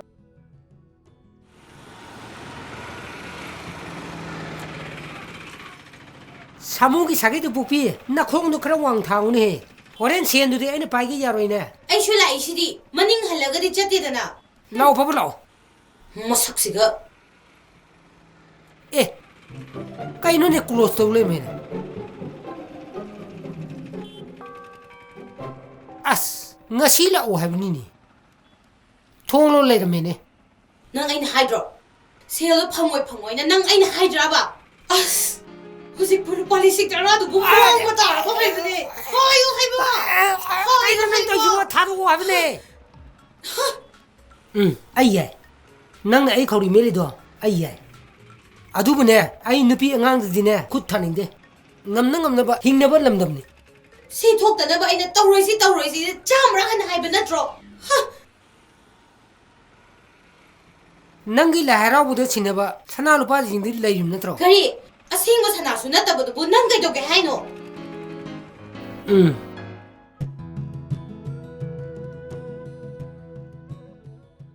sir lamdam masigi marai bak thiraba miman adraba singi association nama semjabane fai adubo aina hainingba ama khaktang di lei haibiu sir ahal laman singna hainaba thabana laigi chabana kwaki haibadudi tahaluisi hoi sir adubo mimanadaba nakhoigi nakhutadi lupa ama bhauba hek thungamde aigi wase nakhoina tawni haibagi wadi nate ko hoi sir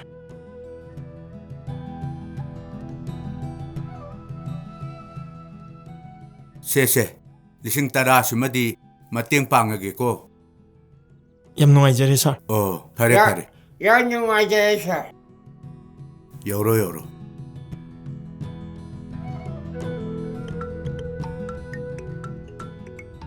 ai ke nom ta hajege habiyu yani sana je sandaru kini simda ka thok jage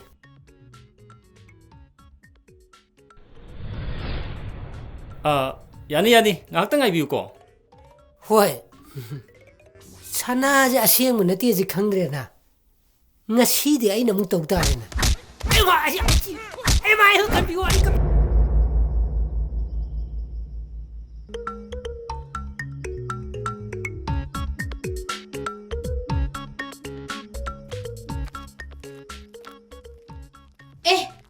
메달 한마디 팡이에다나.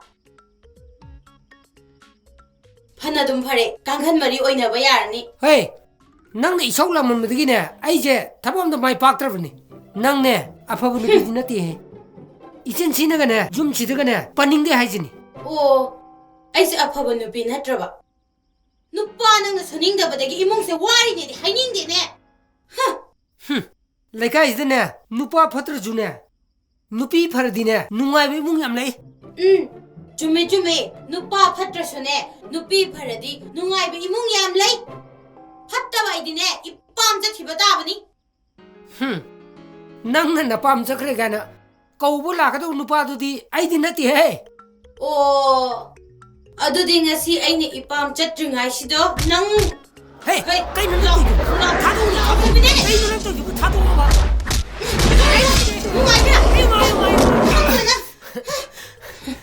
Nupi buka shuray ka na kanba. Nungay na bra nang.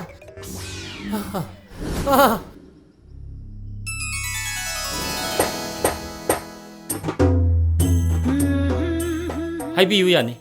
Ay mo bani. Ay yung sidana leram bani. Tamong tong na jage.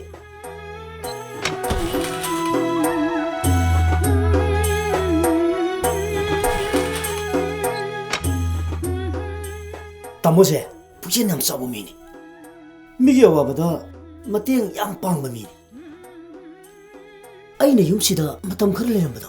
Mana ibu manaw da manawgum yang nungsi na topi. Tamo. Ay, amuba, nangore. Oh, pamu pamu.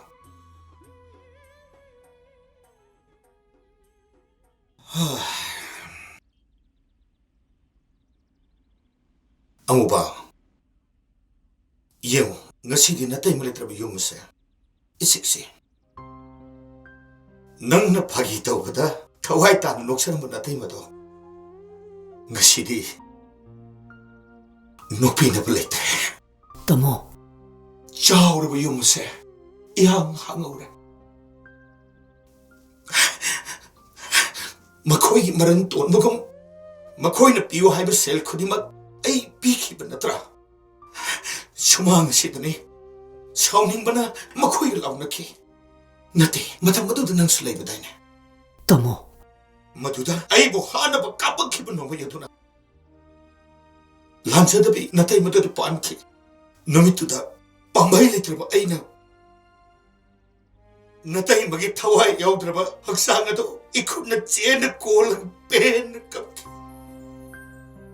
Numituda kahit kiba iyang magitamot nang ukiba na tra. Tamo. Tawdaw adugi tungdagidi.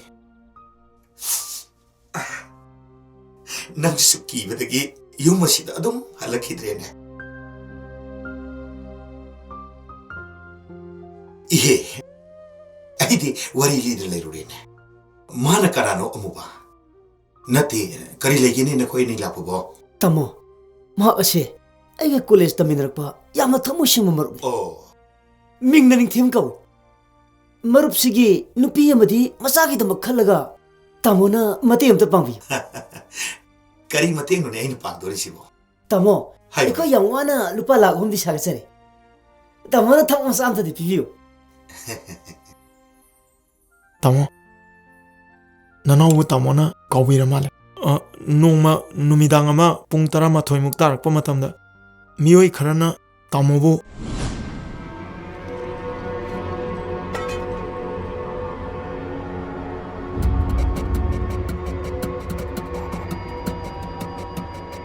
Impal yore. Ai kanagida sangani.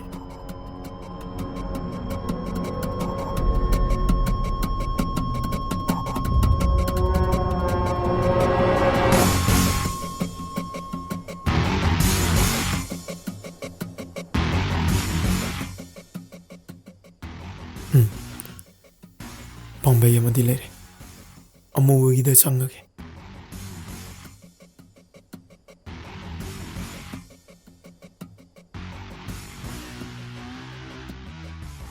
Aina tawrisibu chumbra.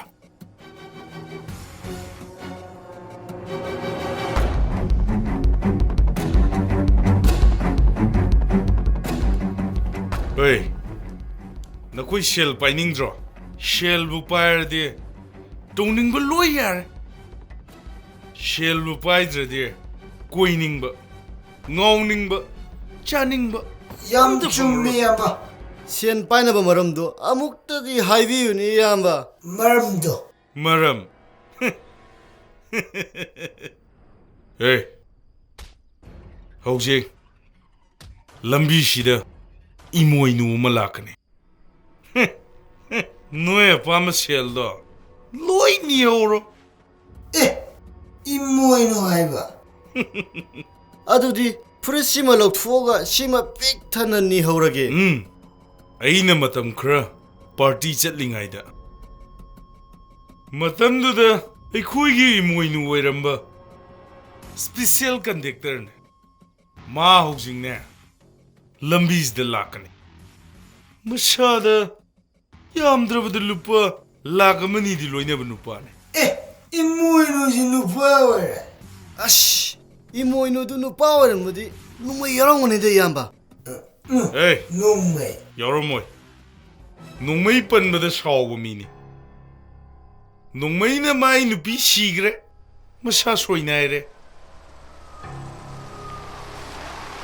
Light ꯂꯝ ꯀꯥꯞꯄꯩꯅ ꯑꯁꯤ ꯑꯣꯏꯔꯝꯕ ꯌꯥꯏ ꯑꯝꯇ ꯈꯥꯝꯃ ꯌꯦꯡꯉꯨ ꯆꯪꯒꯤꯜꯂꯣ 네 거기 가모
동바 능 속대 담아 능 속라 파리 헤이 선부동시 타모기 세이 이나오기 라면 이양박이 분치드네 가오로이 노무 마땅 사부 아무다네 이나오기 라면도 아이씨 멍은 보고 이게고 호이 타모 ngasigi디 이양박 살라게고 레오로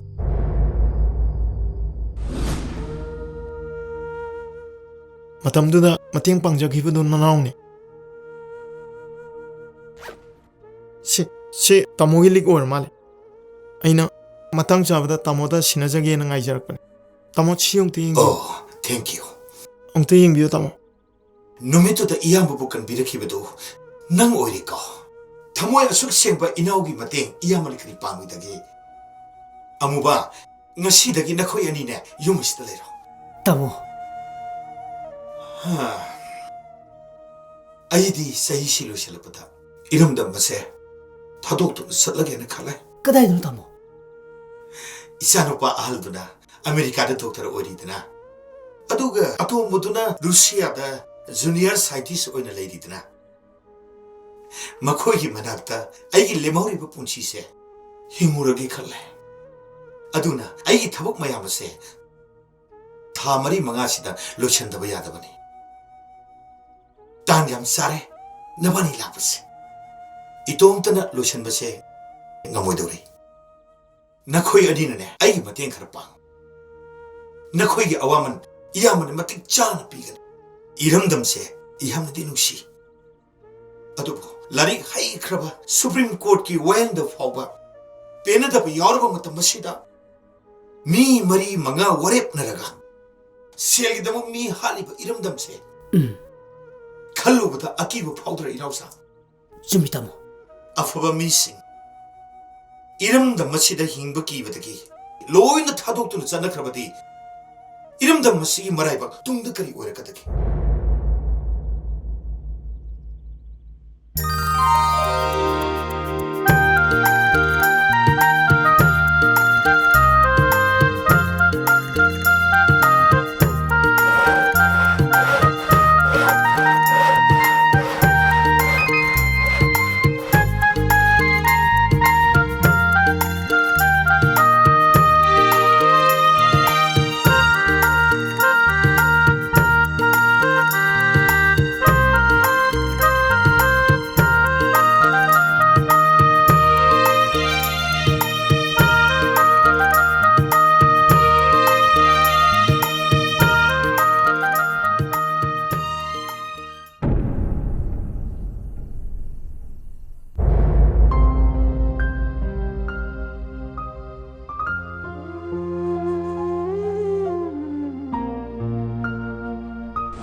Ay, kisew.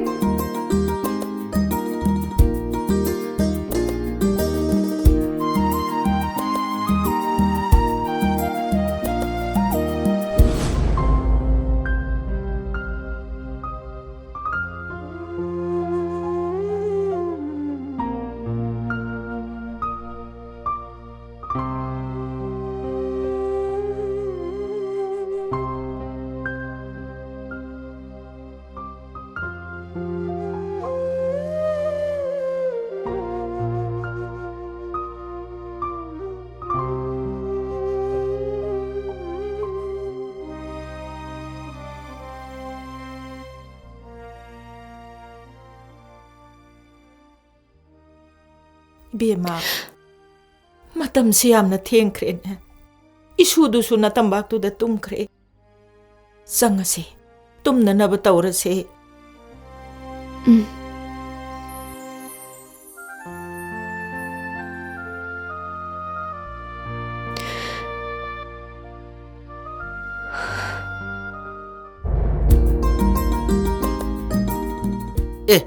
Mani, aku yang tabak suri sigi mapur mani ni lai siya. ꯑꯗꯨꯒꯅꯦ ꯁꯤꯃꯦꯟꯒ ꯅꯨꯡꯒ ꯌꯣꯠꯀꯗꯣ ꯍꯌꯦꯡ ꯂꯥꯛꯀꯅꯤ ꯍꯣꯏ ꯇꯥꯃꯣ ꯍꯥꯏ ꯅꯤꯡꯊꯦ ꯇꯥꯃꯣ ꯍꯥꯏ ꯅꯪꯕꯨ ꯀꯗꯥꯏꯗ ꯂꯩꯒꯦꯅꯦ ꯍꯧꯖꯤꯛꯐꯥꯎ ꯇꯥꯃꯣ ꯑꯩ ꯊꯕꯛ ꯃꯐꯝꯗ ꯂꯩꯖꯔꯤ ꯑꯣ ꯑꯗꯨꯗꯤ ꯅꯪ ꯈꯔ ꯊꯨꯅ ꯂꯥꯛꯄ ꯌꯥꯕ꯭ꯔꯥ ꯑꯝꯇ ꯌꯦꯡꯉꯨꯅꯦꯍꯦ ꯅꯠꯇꯦ ꯑꯁꯣꯝꯒꯤ ꯊꯕꯛ ꯃꯐꯝꯗ ꯑꯃꯨꯛ ꯆꯠꯇꯕ ꯌꯥꯔꯣꯏꯗꯣꯔꯤꯅꯦ ꯑꯩ ꯌꯥꯝ ꯊꯨꯅ ꯂꯥꯛꯆꯔꯒꯦ ꯇꯥꯃꯣ ꯑꯩ ꯌꯧꯖꯔꯛꯑꯒꯦ ꯑꯣ ꯑꯗꯨꯗꯤ ꯂꯥꯛꯎꯀꯣ ꯊꯝꯃꯦ ꯑꯃꯨꯕ ꯅꯪꯒꯤꯅ ꯂꯥꯛ 5ꯒꯤ ꯆꯦꯛꯅꯤ ꯁꯦ ꯅꯤꯡꯊꯦ ꯅꯪꯒꯤꯅꯅꯦ ꯑꯩꯅ ꯂꯥꯛ 15 ꯄꯤꯔꯕꯅꯤ ꯃꯁꯤꯅꯅꯦ ꯅꯪꯅ ꯃꯤꯉꯣꯟꯗꯒꯤ ꯂꯧꯁꯜꯂꯨꯕ ꯁꯦꯟꯐꯝꯗꯣ ꯈꯔ ꯁꯤꯡꯗꯣꯛꯈꯣ ꯑꯗꯨꯒ ꯑꯔꯦꯝꯕꯗꯨꯅꯅꯦ ꯅꯪꯒꯤ ꯑꯣꯏꯖꯔꯣꯀꯣ ꯍꯣꯏ ꯇꯥꯃꯣ ꯑꯩꯅ ꯃꯤꯉꯣꯟꯗꯒꯤ ꯅꯝꯊꯥꯛ ꯇꯧꯔꯒ ꯂꯧꯔꯨꯕ ꯁꯦꯟꯁꯤꯡꯗꯣ ꯑꯩ ꯁꯣꯏꯅ ꯁꯤꯡꯖꯅꯤ ꯇꯥꯃꯣ ꯀꯔꯤꯒꯨꯝꯕ ꯁꯤꯡꯗꯕ ꯊꯣꯛꯂꯕꯗꯤ ꯑꯩꯅ ꯇꯥꯃꯣꯒꯤ ꯃꯥꯡꯗ ꯋꯥꯁꯛꯆꯔꯤ ꯏꯃꯥ ꯍꯥꯠꯄꯒꯤ ꯄꯥꯞꯇꯣ ꯑꯩ ꯄꯨꯖꯒꯦ ꯅꯨꯄꯥꯅ ꯑꯗꯨꯝꯅ ꯋꯥꯁꯛꯄ ꯍꯧꯅꯗꯦꯅꯦ ꯅꯤꯡꯊꯦ ꯅꯪꯒꯤ ꯊꯃꯣꯏ ꯁꯦꯡꯕ ꯏꯌꯥꯝꯕꯅ ꯍꯥꯟꯅ ꯈꯪꯈ꯭ꯔꯕꯅꯤꯅꯦ ꯇꯥꯃꯣꯅ ꯅꯅꯥꯎꯕꯨ ꯃꯄꯣꯛ ꯑꯃ ꯄꯣꯛꯄꯤꯔꯤ ꯅꯪꯅ ꯅꯪꯒꯤ ꯅꯨꯄꯤ ꯅꯪꯒꯤ ꯅꯆꯥꯕꯨ ꯀꯌꯥꯝ ꯅꯨꯡꯁꯤ ꯍꯥꯏꯕꯗꯣ ꯑꯩ ꯈꯪꯉꯤ ꯇꯥꯃꯣ ꯅꯨꯄꯤꯕꯨ ꯂꯨꯅ ꯅꯨꯡꯁꯤꯅ ꯏꯀꯥꯏ ꯈꯨꯝꯅꯕꯤꯒꯗꯕꯅꯤ ꯉꯁꯤꯗꯒꯤꯅꯦ ꯏꯌꯥꯝꯕꯅ ꯊꯧꯖꯥꯜ ꯄꯤꯔꯤ ꯅꯪꯗꯤ ꯏꯌꯥꯝꯕꯒꯨꯝꯅ ꯃꯇꯝ ꯆꯥꯗꯅ ꯁꯦꯠꯅ ꯈꯥꯏꯅꯕꯒꯤ ꯃꯆꯥꯛꯇꯣ ꯐꯪꯗꯕ ꯑꯣꯏꯌꯨ ꯇꯥꯃꯣ ꯏꯌꯥꯝꯕ ꯍꯌꯦꯡ ꯆꯠꯂꯅꯤ ꯐ꯭ꯂꯥꯏꯠ ꯇꯤꯀꯦꯠ ꯀꯩ ꯇꯥꯃꯣ ꯏꯌꯥꯝꯕꯒꯤ ꯌꯨꯝꯁꯤꯗꯤꯅꯦ ꯏꯔꯝꯗꯝ ꯑꯁꯤꯒꯤ orphan home amada iyamna hana pitokra makhoisu hojik yorani aina phone tawduna kawkhrabani makhoidane sel kharasu sinage na khale natai magi mingda karimba thaba khara tawhunge na khale ningthe nangi nupi angang singdo chalo loksan jaru chalo hoi tamo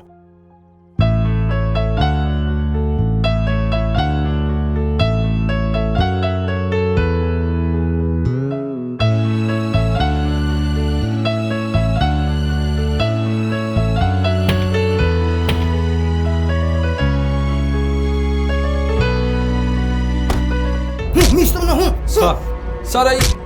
Sige na Ano ito, ba sir? Kaligilan ba? Kaligilan ba? Kaligilan ba ha? Kaligilan ba ha? Kaligilan ba? Kaligilan ba? Ni, sita ba? Thôi ba? Kaidaw na?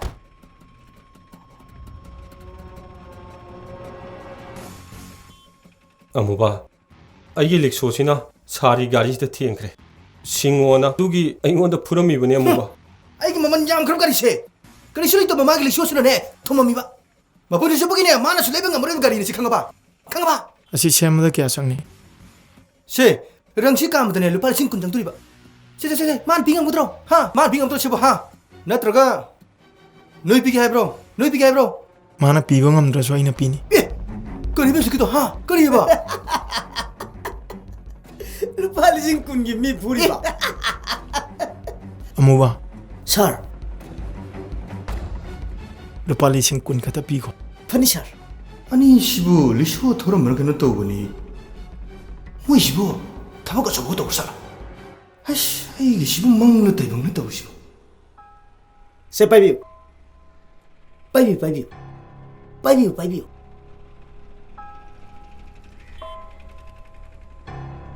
senduna konadraga si number si da contact tawbiro si egi card ne ngasi rickshaw thoriba mahakki laibak se somoi ningadra pambai leitabadagi hingnabo honaribane taibang pan sida ningthawoi ningdaba kana su leiti nongma ina lambi ema lana changlubagi somna aibu sa sangumna puraki somsu khangjanbiyo miyoibagi laibak se tambang amanate mina isu nongma ningthawoi rakpe aduga khangponte Thamata lupa lising trama tratuk bhangaga pulis samani gaina napan tawjiri jani nui hojik khulai paibala lhobane na report lam tosalaga nui ne khaira ha neuraba fudial ra noi ai phone sida chief minister DC ESP pion phabugi number yauri hojik namangda imphal ESP da phone tawge nang tawku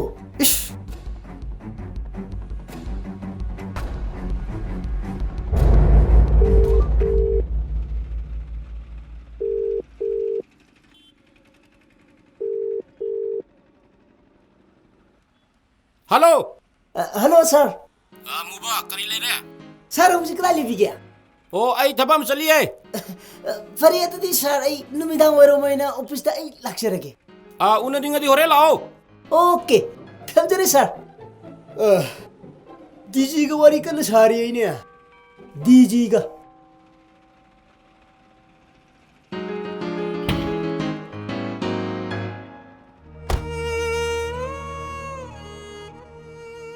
thoiba kem sui doctor sasira यानीदा याम सोकपा नते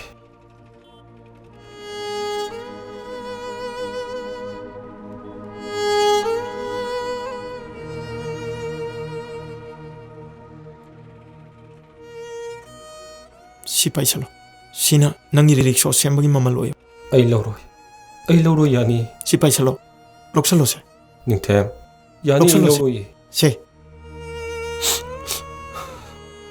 ningthem nakuina aibu anaubo mapok amada pokpibaga chap manare thoiba kakon masidi miyoi bo yerbagi mating pangna salake ko salake saleko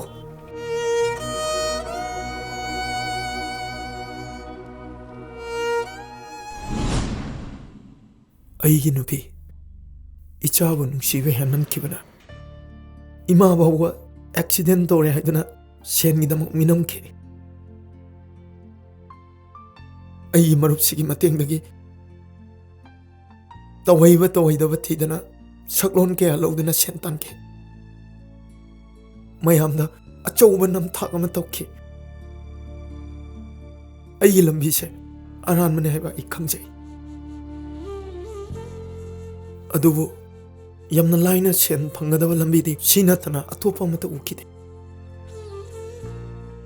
ngasidi ai mit asida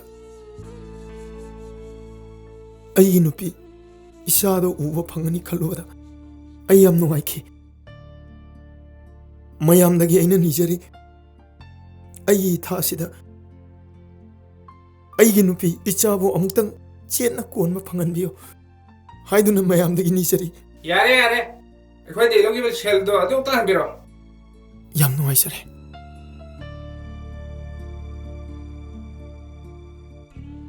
adudi ai mathang koktok ko ujarage ahan bachidi disable waraba mima nadraba miyosingi ho mama linkhat biduna achouba ka thok pa ba galonina hona biriba ꯑꯩꯈꯣꯏꯒꯤ ꯃꯔꯨꯞ ꯁꯥꯃꯨꯕꯨ ꯑꯩꯈꯣꯏꯅ ꯂꯨꯄꯥ 30,000 ꯈꯛꯇꯪ ꯃꯇꯦꯡ ꯄꯥꯡꯖꯒꯦꯅ ꯀꯧꯊꯣꯛꯆꯔꯤ ꯁꯥꯃꯨ ꯂꯦꯡꯈꯠꯄꯤꯔꯛꯅꯕ ꯀꯧꯁꯤꯟꯖꯔꯤ ꯃꯌꯥꯝ ꯀꯩꯅꯣꯝꯇꯗꯤ ꯁꯤꯡꯗꯣꯛꯆꯒꯦꯀꯣ ꯑꯩꯈꯣꯏꯅ ꯉꯁꯤ ꯃꯔꯨꯞ ꯁꯥꯃꯨꯗ ꯃꯇꯦꯡ ꯄꯥꯡꯖꯒꯗꯧꯔꯤꯕ ꯁꯦꯟꯐꯝꯁꯦ ꯃꯉꯣꯟꯗꯒꯤ ꯍꯥꯟꯅ ꯂꯧꯁꯤꯜꯂꯨꯕ ꯅꯠꯇꯦ ꯑꯩꯈꯣꯏꯅ ꯔꯤꯛꯁꯣ ꯊꯧꯔꯤꯉꯩ ꯃꯌꯥꯝꯗ ꯈꯤꯇꯪ ꯅꯨꯡꯉꯥꯏꯇꯕ ꯊꯣꯛꯈ꯭ꯔꯒꯁꯨ ꯍꯧꯖꯤꯛ ꯁꯦꯜ ꯄꯥꯏꯔꯕ ꯃꯇꯝꯁꯤꯗꯗꯤ ꯃꯤꯃꯥꯟꯅꯗ꯭ꯔꯕ ꯃꯤꯑꯣꯏꯁꯤꯡꯗꯨꯒꯤ ꯃꯤꯅꯨꯡꯁꯤ ꯌꯦꯡꯉꯒ ꯑꯩꯈꯣꯏꯅ ꯂꯨꯄꯥ 50,000 ꯈꯛꯇꯪ ꯑꯉꯝꯕ ꯃꯇꯦꯡ ꯄꯥꯡꯖꯕꯅꯤ 이섬 섬에 하이라바다 셀카리 해빠이칼라바 미도 무슨 명띠는 뭐 야라로 시액나 이꼬이꼬이나 юм도 가질래니 내가 이 미그슈까야 또는 티나라로 아두부 누피 마빠암가디 얌루나 티나바니코 아두부 뭐 미다도 거의 디납자대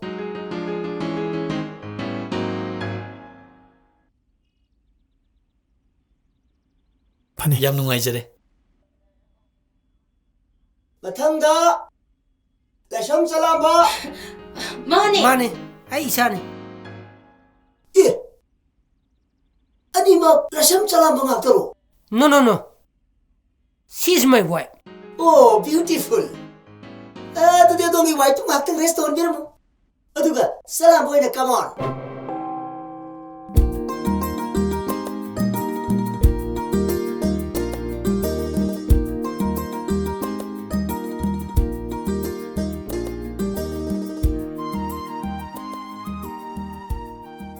काफई चपा हेरपो अंगांगना पुखरी मनुंग तासंग्रगा थीब खंग्रेना ममा मपाना पाखतना पंगत कपिंगे 20 minutes कुम लेरगा अंगांगने इसिंग मनुंगगी ngam bara kakalapga sab hem ngane ngasi phangiba selse yam phajaba pramani mathang mi mu kokok jage mai pam chawba pocham bam ai punsida doctor na anu bo po pi bo chap manere ai sa nu pina sahi tarama thoini thoi surokpada oikhiba mahaki heart ki phiba maduga ngasi mahana sumna orakane haibasi ai di mangum na thoi pumna marsi ai khoi doctor ki mapan dagi ne mapuna chambi ba haibaduni hoi mabu wakhal nungai na thambiu mana tongningbada tawhalu mak nungmudi normal hat ama soidun orakpa yai doctor gi advice to muni ai ni tokjeri mapai ngonda haiba yaba yadaba thidana mana ibu marup amun loine aina shu ma ya pamadu khangna loine ri madumak matam chukpada tawhanbiu hadakti aina mapaldagi ek tholakpaga isagi masaktu yengboina ujagi yumda saksara amadi sara badai ya ye doctor doctor ne hek tholakpaga paw me hek pibiro ai isagi makhud yengboina saksara amtang chaminasi hoi fani thamjare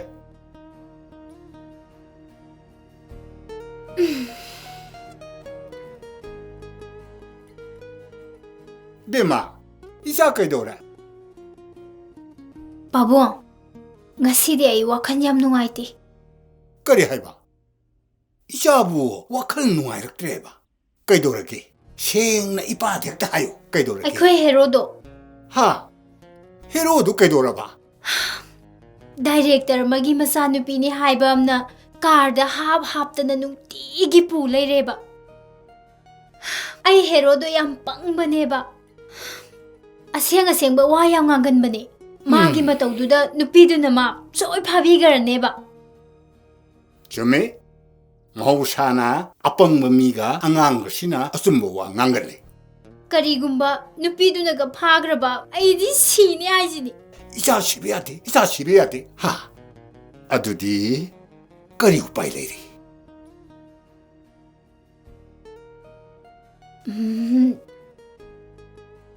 Babu, Dharmadi khara yauba.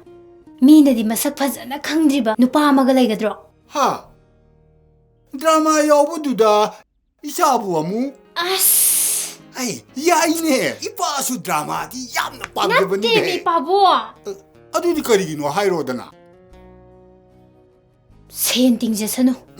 Adugumba nupado amatang thiroba pabung. Ma poro aduga ai maram khudingmak to loi taageba. Chalo ba pabo. ho ipatirage ko ipatirage karinto warno ipatirage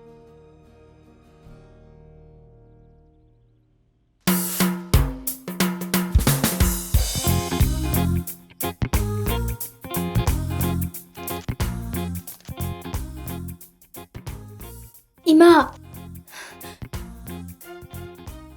Ibirma. Ima. Ayum sida pusigi oina laabani. Kaino ne haisibo? Haulo. Mania. Kaino haisi?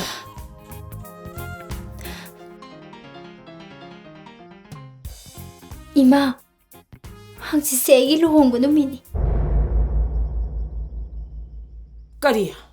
Nangbo hangsi luhongadabani haiba? Ima. Nupado sel phana paijarasu ai suk pam pamde.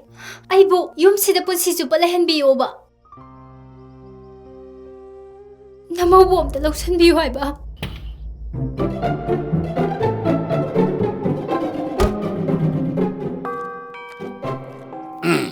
ai la Pabung tayo ko. Kaino ni? Sen dum talo siya na siya ba?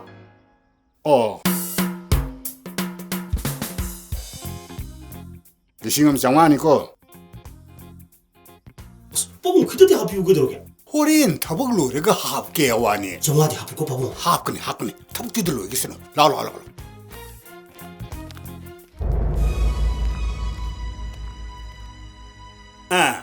마파부 미야무 망다 상한 합방암비 와럭더비 두시를 내려다나. 아이슬로. 아이, 라. 염자슬라. 라. 염자슬라. 라오. Pabo, ayum dun sa pesungam nga mo haijini. Sino pa jay suk pam pam de haiba. Lebale. Kaino na haisibo. Baton chaktraba hansil lo honga da bulanga. Ngasi lo honga ngoro haisibo. Aibu kari woyo haibno bulango. Aibu kari woyo haibno ba. Ai. Aibu wa yam ngangen ganu. Luhong ba kai bi aroi. Luhong ba se phagi na tine. La. Sasi matam manu na bani yum sasila. Pabo, sino pa jay ay luhong da ba yade haijini. Ay sini haijini ko. Pabong na ay giluhong bagi khaliba man top to. Ay gi sorat ki ni khalo. Pabo, ay yu sininge. Mana sininge sina. Ay mo pam da bagi. Aduga ay ni sininge sina. Miya ma anda luhong bu top bagi ikai bagi. Pai, pabong na ay luhong bu ton bagi. Mama no ina lupa lak manga pi ka to ngona. Ha, lak manga. Pabo, sel gi di yam tin laibo. Ta khoi mo, nang saura no ba. Baton chat khrabani na hangchit nangi sumangda mi mayam ama tilani dana. Aduda nangna hausigumba ma sinjallo. Aduga sel khara talhoro. Adu oiradi luhong batokpagi mamal oiba yare dana. Ha, kaino ne hajibo. Luhong bagi baton tawduna ay gi sumangduda tillaga miyamduda ayna luhong batoksare. Hausi oina tawtare hai taraba. Ngako pabong na nasan pinamra. Kairo pabong tumili bilisibo. 에라 마사 누피나 밤도 폼다 남 하드로 타자가다 bomba 파도 아이 나때 Good! Pabong good! Aduni dana. Masana pinahaiba in ba mapa haibado. Susuke. Kaino tawjibo. Masana pilo thokje laga khuchonaraga han taraba. Adudi pabong aiju khudamda soksage ba. Sina nupi phangdabagi. 아도 낭 레오기드로 아 아이 살라마게 헤이 아이고 pabong nasalu bisidi. Gari out tari pabong ka samin na horo.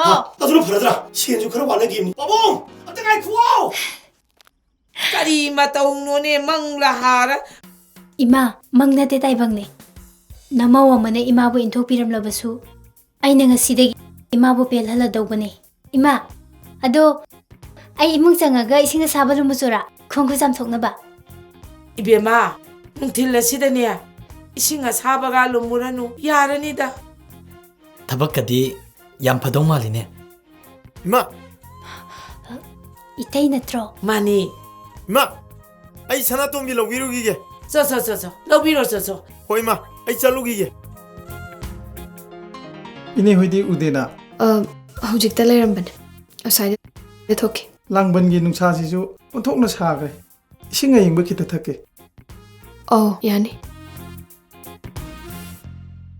ꯑꯩꯕꯨ ꯍꯦꯛꯇ ꯍꯥꯏꯔꯁꯤꯔꯅꯦ ꯅꯨꯄꯥꯅ ꯍꯟꯅ ꯌꯦꯡꯕꯤꯗ꯭ꯔꯕ ꯃꯥꯒꯤ ꯂꯥꯏꯕꯛꯁꯤꯗ ꯑꯩꯅ ꯅꯨꯡꯁꯤ ꯍꯥꯏꯕꯗꯤ ꯃꯥꯒꯤ ꯂꯥꯏꯕꯛ ꯐꯕꯅꯤꯅ ꯆꯥꯅꯤꯡꯕꯗ ꯆꯥ ꯁꯦꯠꯅꯤꯡꯕꯗ ꯁꯦꯠ ꯑꯅꯧ ꯑꯅꯧꯕ ꯀꯥꯔ ꯇꯣꯡꯗꯨꯅ ꯑꯅꯧꯕ ꯄꯨꯟꯁꯤ ꯃꯔꯦꯜ ꯑꯃꯗ ꯅꯨꯡꯉꯥꯏꯅ ꯍꯤꯡꯒꯗꯧꯔꯤꯕꯅꯤꯅꯦ ꯇꯟꯖꯥꯁꯤ ꯃꯥꯡꯍꯟꯕ ꯌꯥꯗꯦ ꯐꯖꯕ ꯁꯛ ꯑꯁꯦ ꯑꯩꯒꯤ ꯅꯠꯇꯅ ꯀꯅꯥꯒꯤꯁꯨ ꯑꯣꯏꯕ ꯌꯥꯔꯣꯏ ꯁꯦ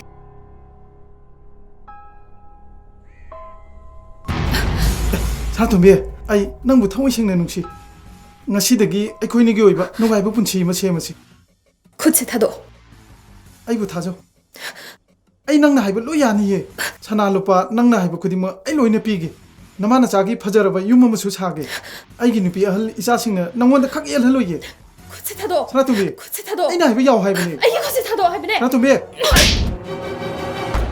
ꯆꯥꯎꯈꯠꯂꯣ ꯅꯪꯒꯤ ꯁꯅꯥ ꯂꯨꯄꯥꯗꯣ ꯄꯨꯔꯒꯅꯦ ꯀꯩꯊꯦꯜꯗ ꯂꯩꯕ ꯌꯥꯕꯤ ꯅꯨꯄꯤ ꯊꯤꯔꯨꯆꯣ ꯑꯩꯗꯤ ꯑꯗꯨꯒꯨꯝꯕꯤ ꯅꯨꯄꯤ ꯅꯠꯇꯤꯌꯦ ꯆꯥꯎꯈꯠꯂꯣ ꯑꯩꯕꯨ ꯅꯨꯄꯤꯅꯦꯅ ꯎꯁꯤꯠꯇ꯭ꯔꯤꯔꯥ ꯅꯨꯄꯤ ꯑꯉꯥꯡꯗ ꯑꯗꯨꯒꯨꯝꯕ ꯑꯩꯗꯤ ꯑꯗꯨꯒꯨꯝꯕ ꯅꯨꯄꯤ ꯅꯠꯇꯦ ꯈꯪꯉꯕ ꯆꯥꯎꯈꯠꯂꯣ ꯀꯩꯅꯣ ꯇꯧꯔꯤꯁꯤꯕꯣ ꯏꯁ ꯅꯪ ngasi yum sida nahan makai uchi lumamba hawdongdu khupak charaboire sel khara pairadi nangi namitu da pi singse lukmai da hapa laidhi gumna urene ko hey nangna khalliba wakhal du dine aigi isanu pi sida dine sukya yaroi khangabra laikai je khangnar adi nang na thwaido mangdana tokani aina hari sini nang chalu chakhro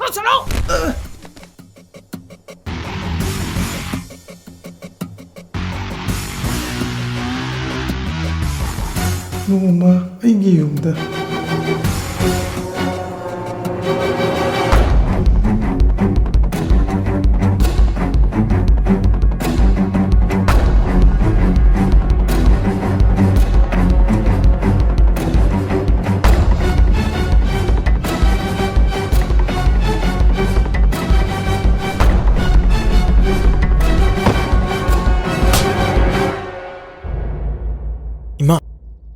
ꯑꯩꯕꯨ ꯈꯪꯕꯤꯗ꯭ꯔꯕ ꯑꯩ ꯏꯃꯥꯅ ꯇꯠꯇꯅ ꯄꯟꯕꯤꯕ ꯃꯣꯡꯐꯝ ꯁꯪꯕ ꯇꯟꯗꯟꯗꯨꯅꯤ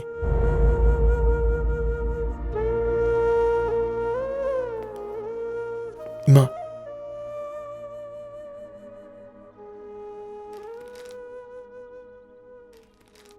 ꯁꯤ ꯏꯃꯥꯅ ꯌꯥꯝꯅ ꯇꯣꯏꯅ ꯄꯟꯕ ꯁꯅꯥꯇꯣꯝꯕꯤꯒꯤ ꯑꯩꯅ ꯀꯥꯏꯊꯣꯛꯄꯤꯈ꯭ꯔꯕ ꯁꯅꯥꯗꯨꯅꯤ ꯁꯦ ꯂꯧꯁꯟꯕꯤꯌꯨ ꯏꯃꯥ पाइसनबियु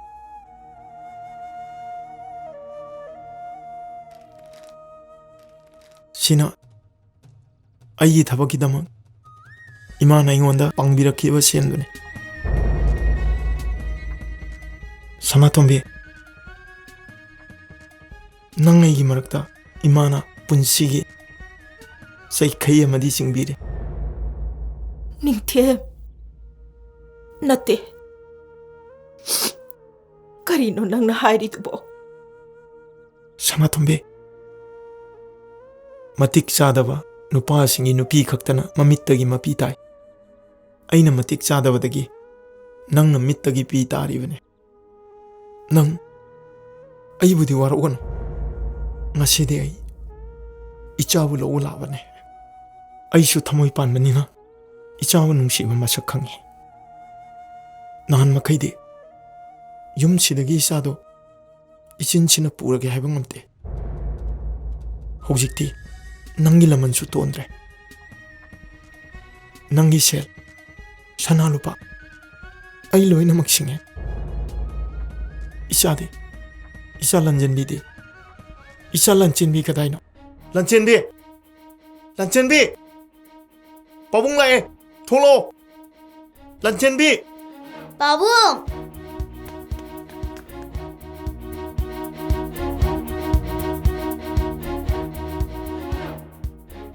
ngasidi pabung na isa lo laban awoi bara pabung asengmane masana kapnaba mapana bulangnagadro pabung adudi lao yum jalasi lao lao ba ayum yam chatninge ba Laoba ayum yam chatningeba.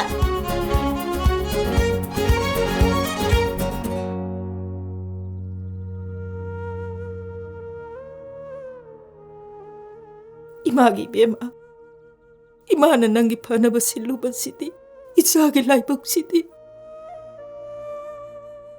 Aina thamoi gaijarabasu. Imagi ningmadi thunglaba natro. Babung, bubok to udaba yam kuira aibu hangbra. Nangmu numi khudingni soline. Babung, imadi puroidra. Boboy di Malaysia. Numi khudingi ima jadung kapsane. Babung, nang sida lem ko ay ima kauriya.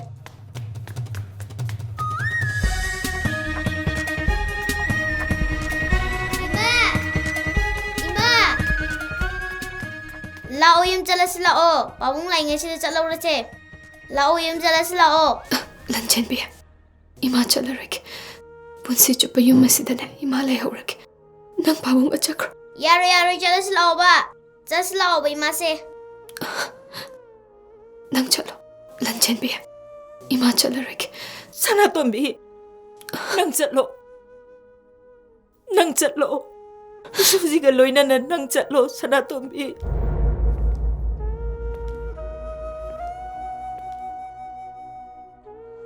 Malem sige mipung khudimang na inthok piraba nupido mami tanglabasu makhong teklabasu mapuroibana ngakpiba ngamlabadi nupi ado maraibok pharaban nupi maraibakti mapuroibane ngasidi pi iba isa sigi khalaga nangbo ina ngakpirabane lo yumna salasi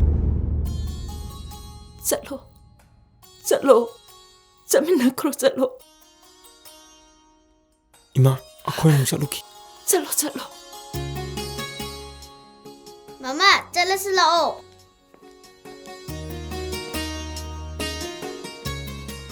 Mama bubuk de kainom ta lau khige.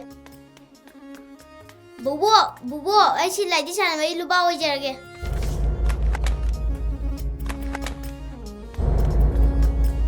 Mama, jalan slow.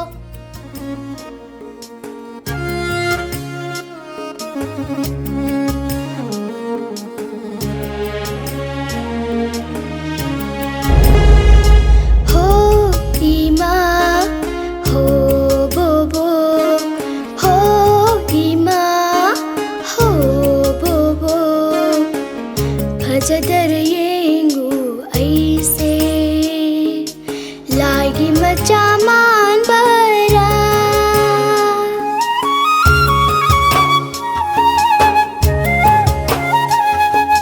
Ho Ima, ho Bobo, ho Ima, ho Bobo. Phajadar yengu aise Lagi macaman bara Male Ija yamna fazare Sanagi sazi onduna Sana beginu ngai bangkum hai Sanagi sazi onduna Sana beginu ngai bangkum hai Ijagi kum hai da nok hello Bubuki khuirab mai ꯑꯩꯈꯣꯏꯒꯤ ꯊꯃꯣꯏ ꯑꯇꯤꯌꯥꯗ ꯅꯥꯏꯇꯣꯝ ꯊꯣꯛꯄꯤ ꯊꯥꯖꯅꯤ ꯅꯪꯗꯤ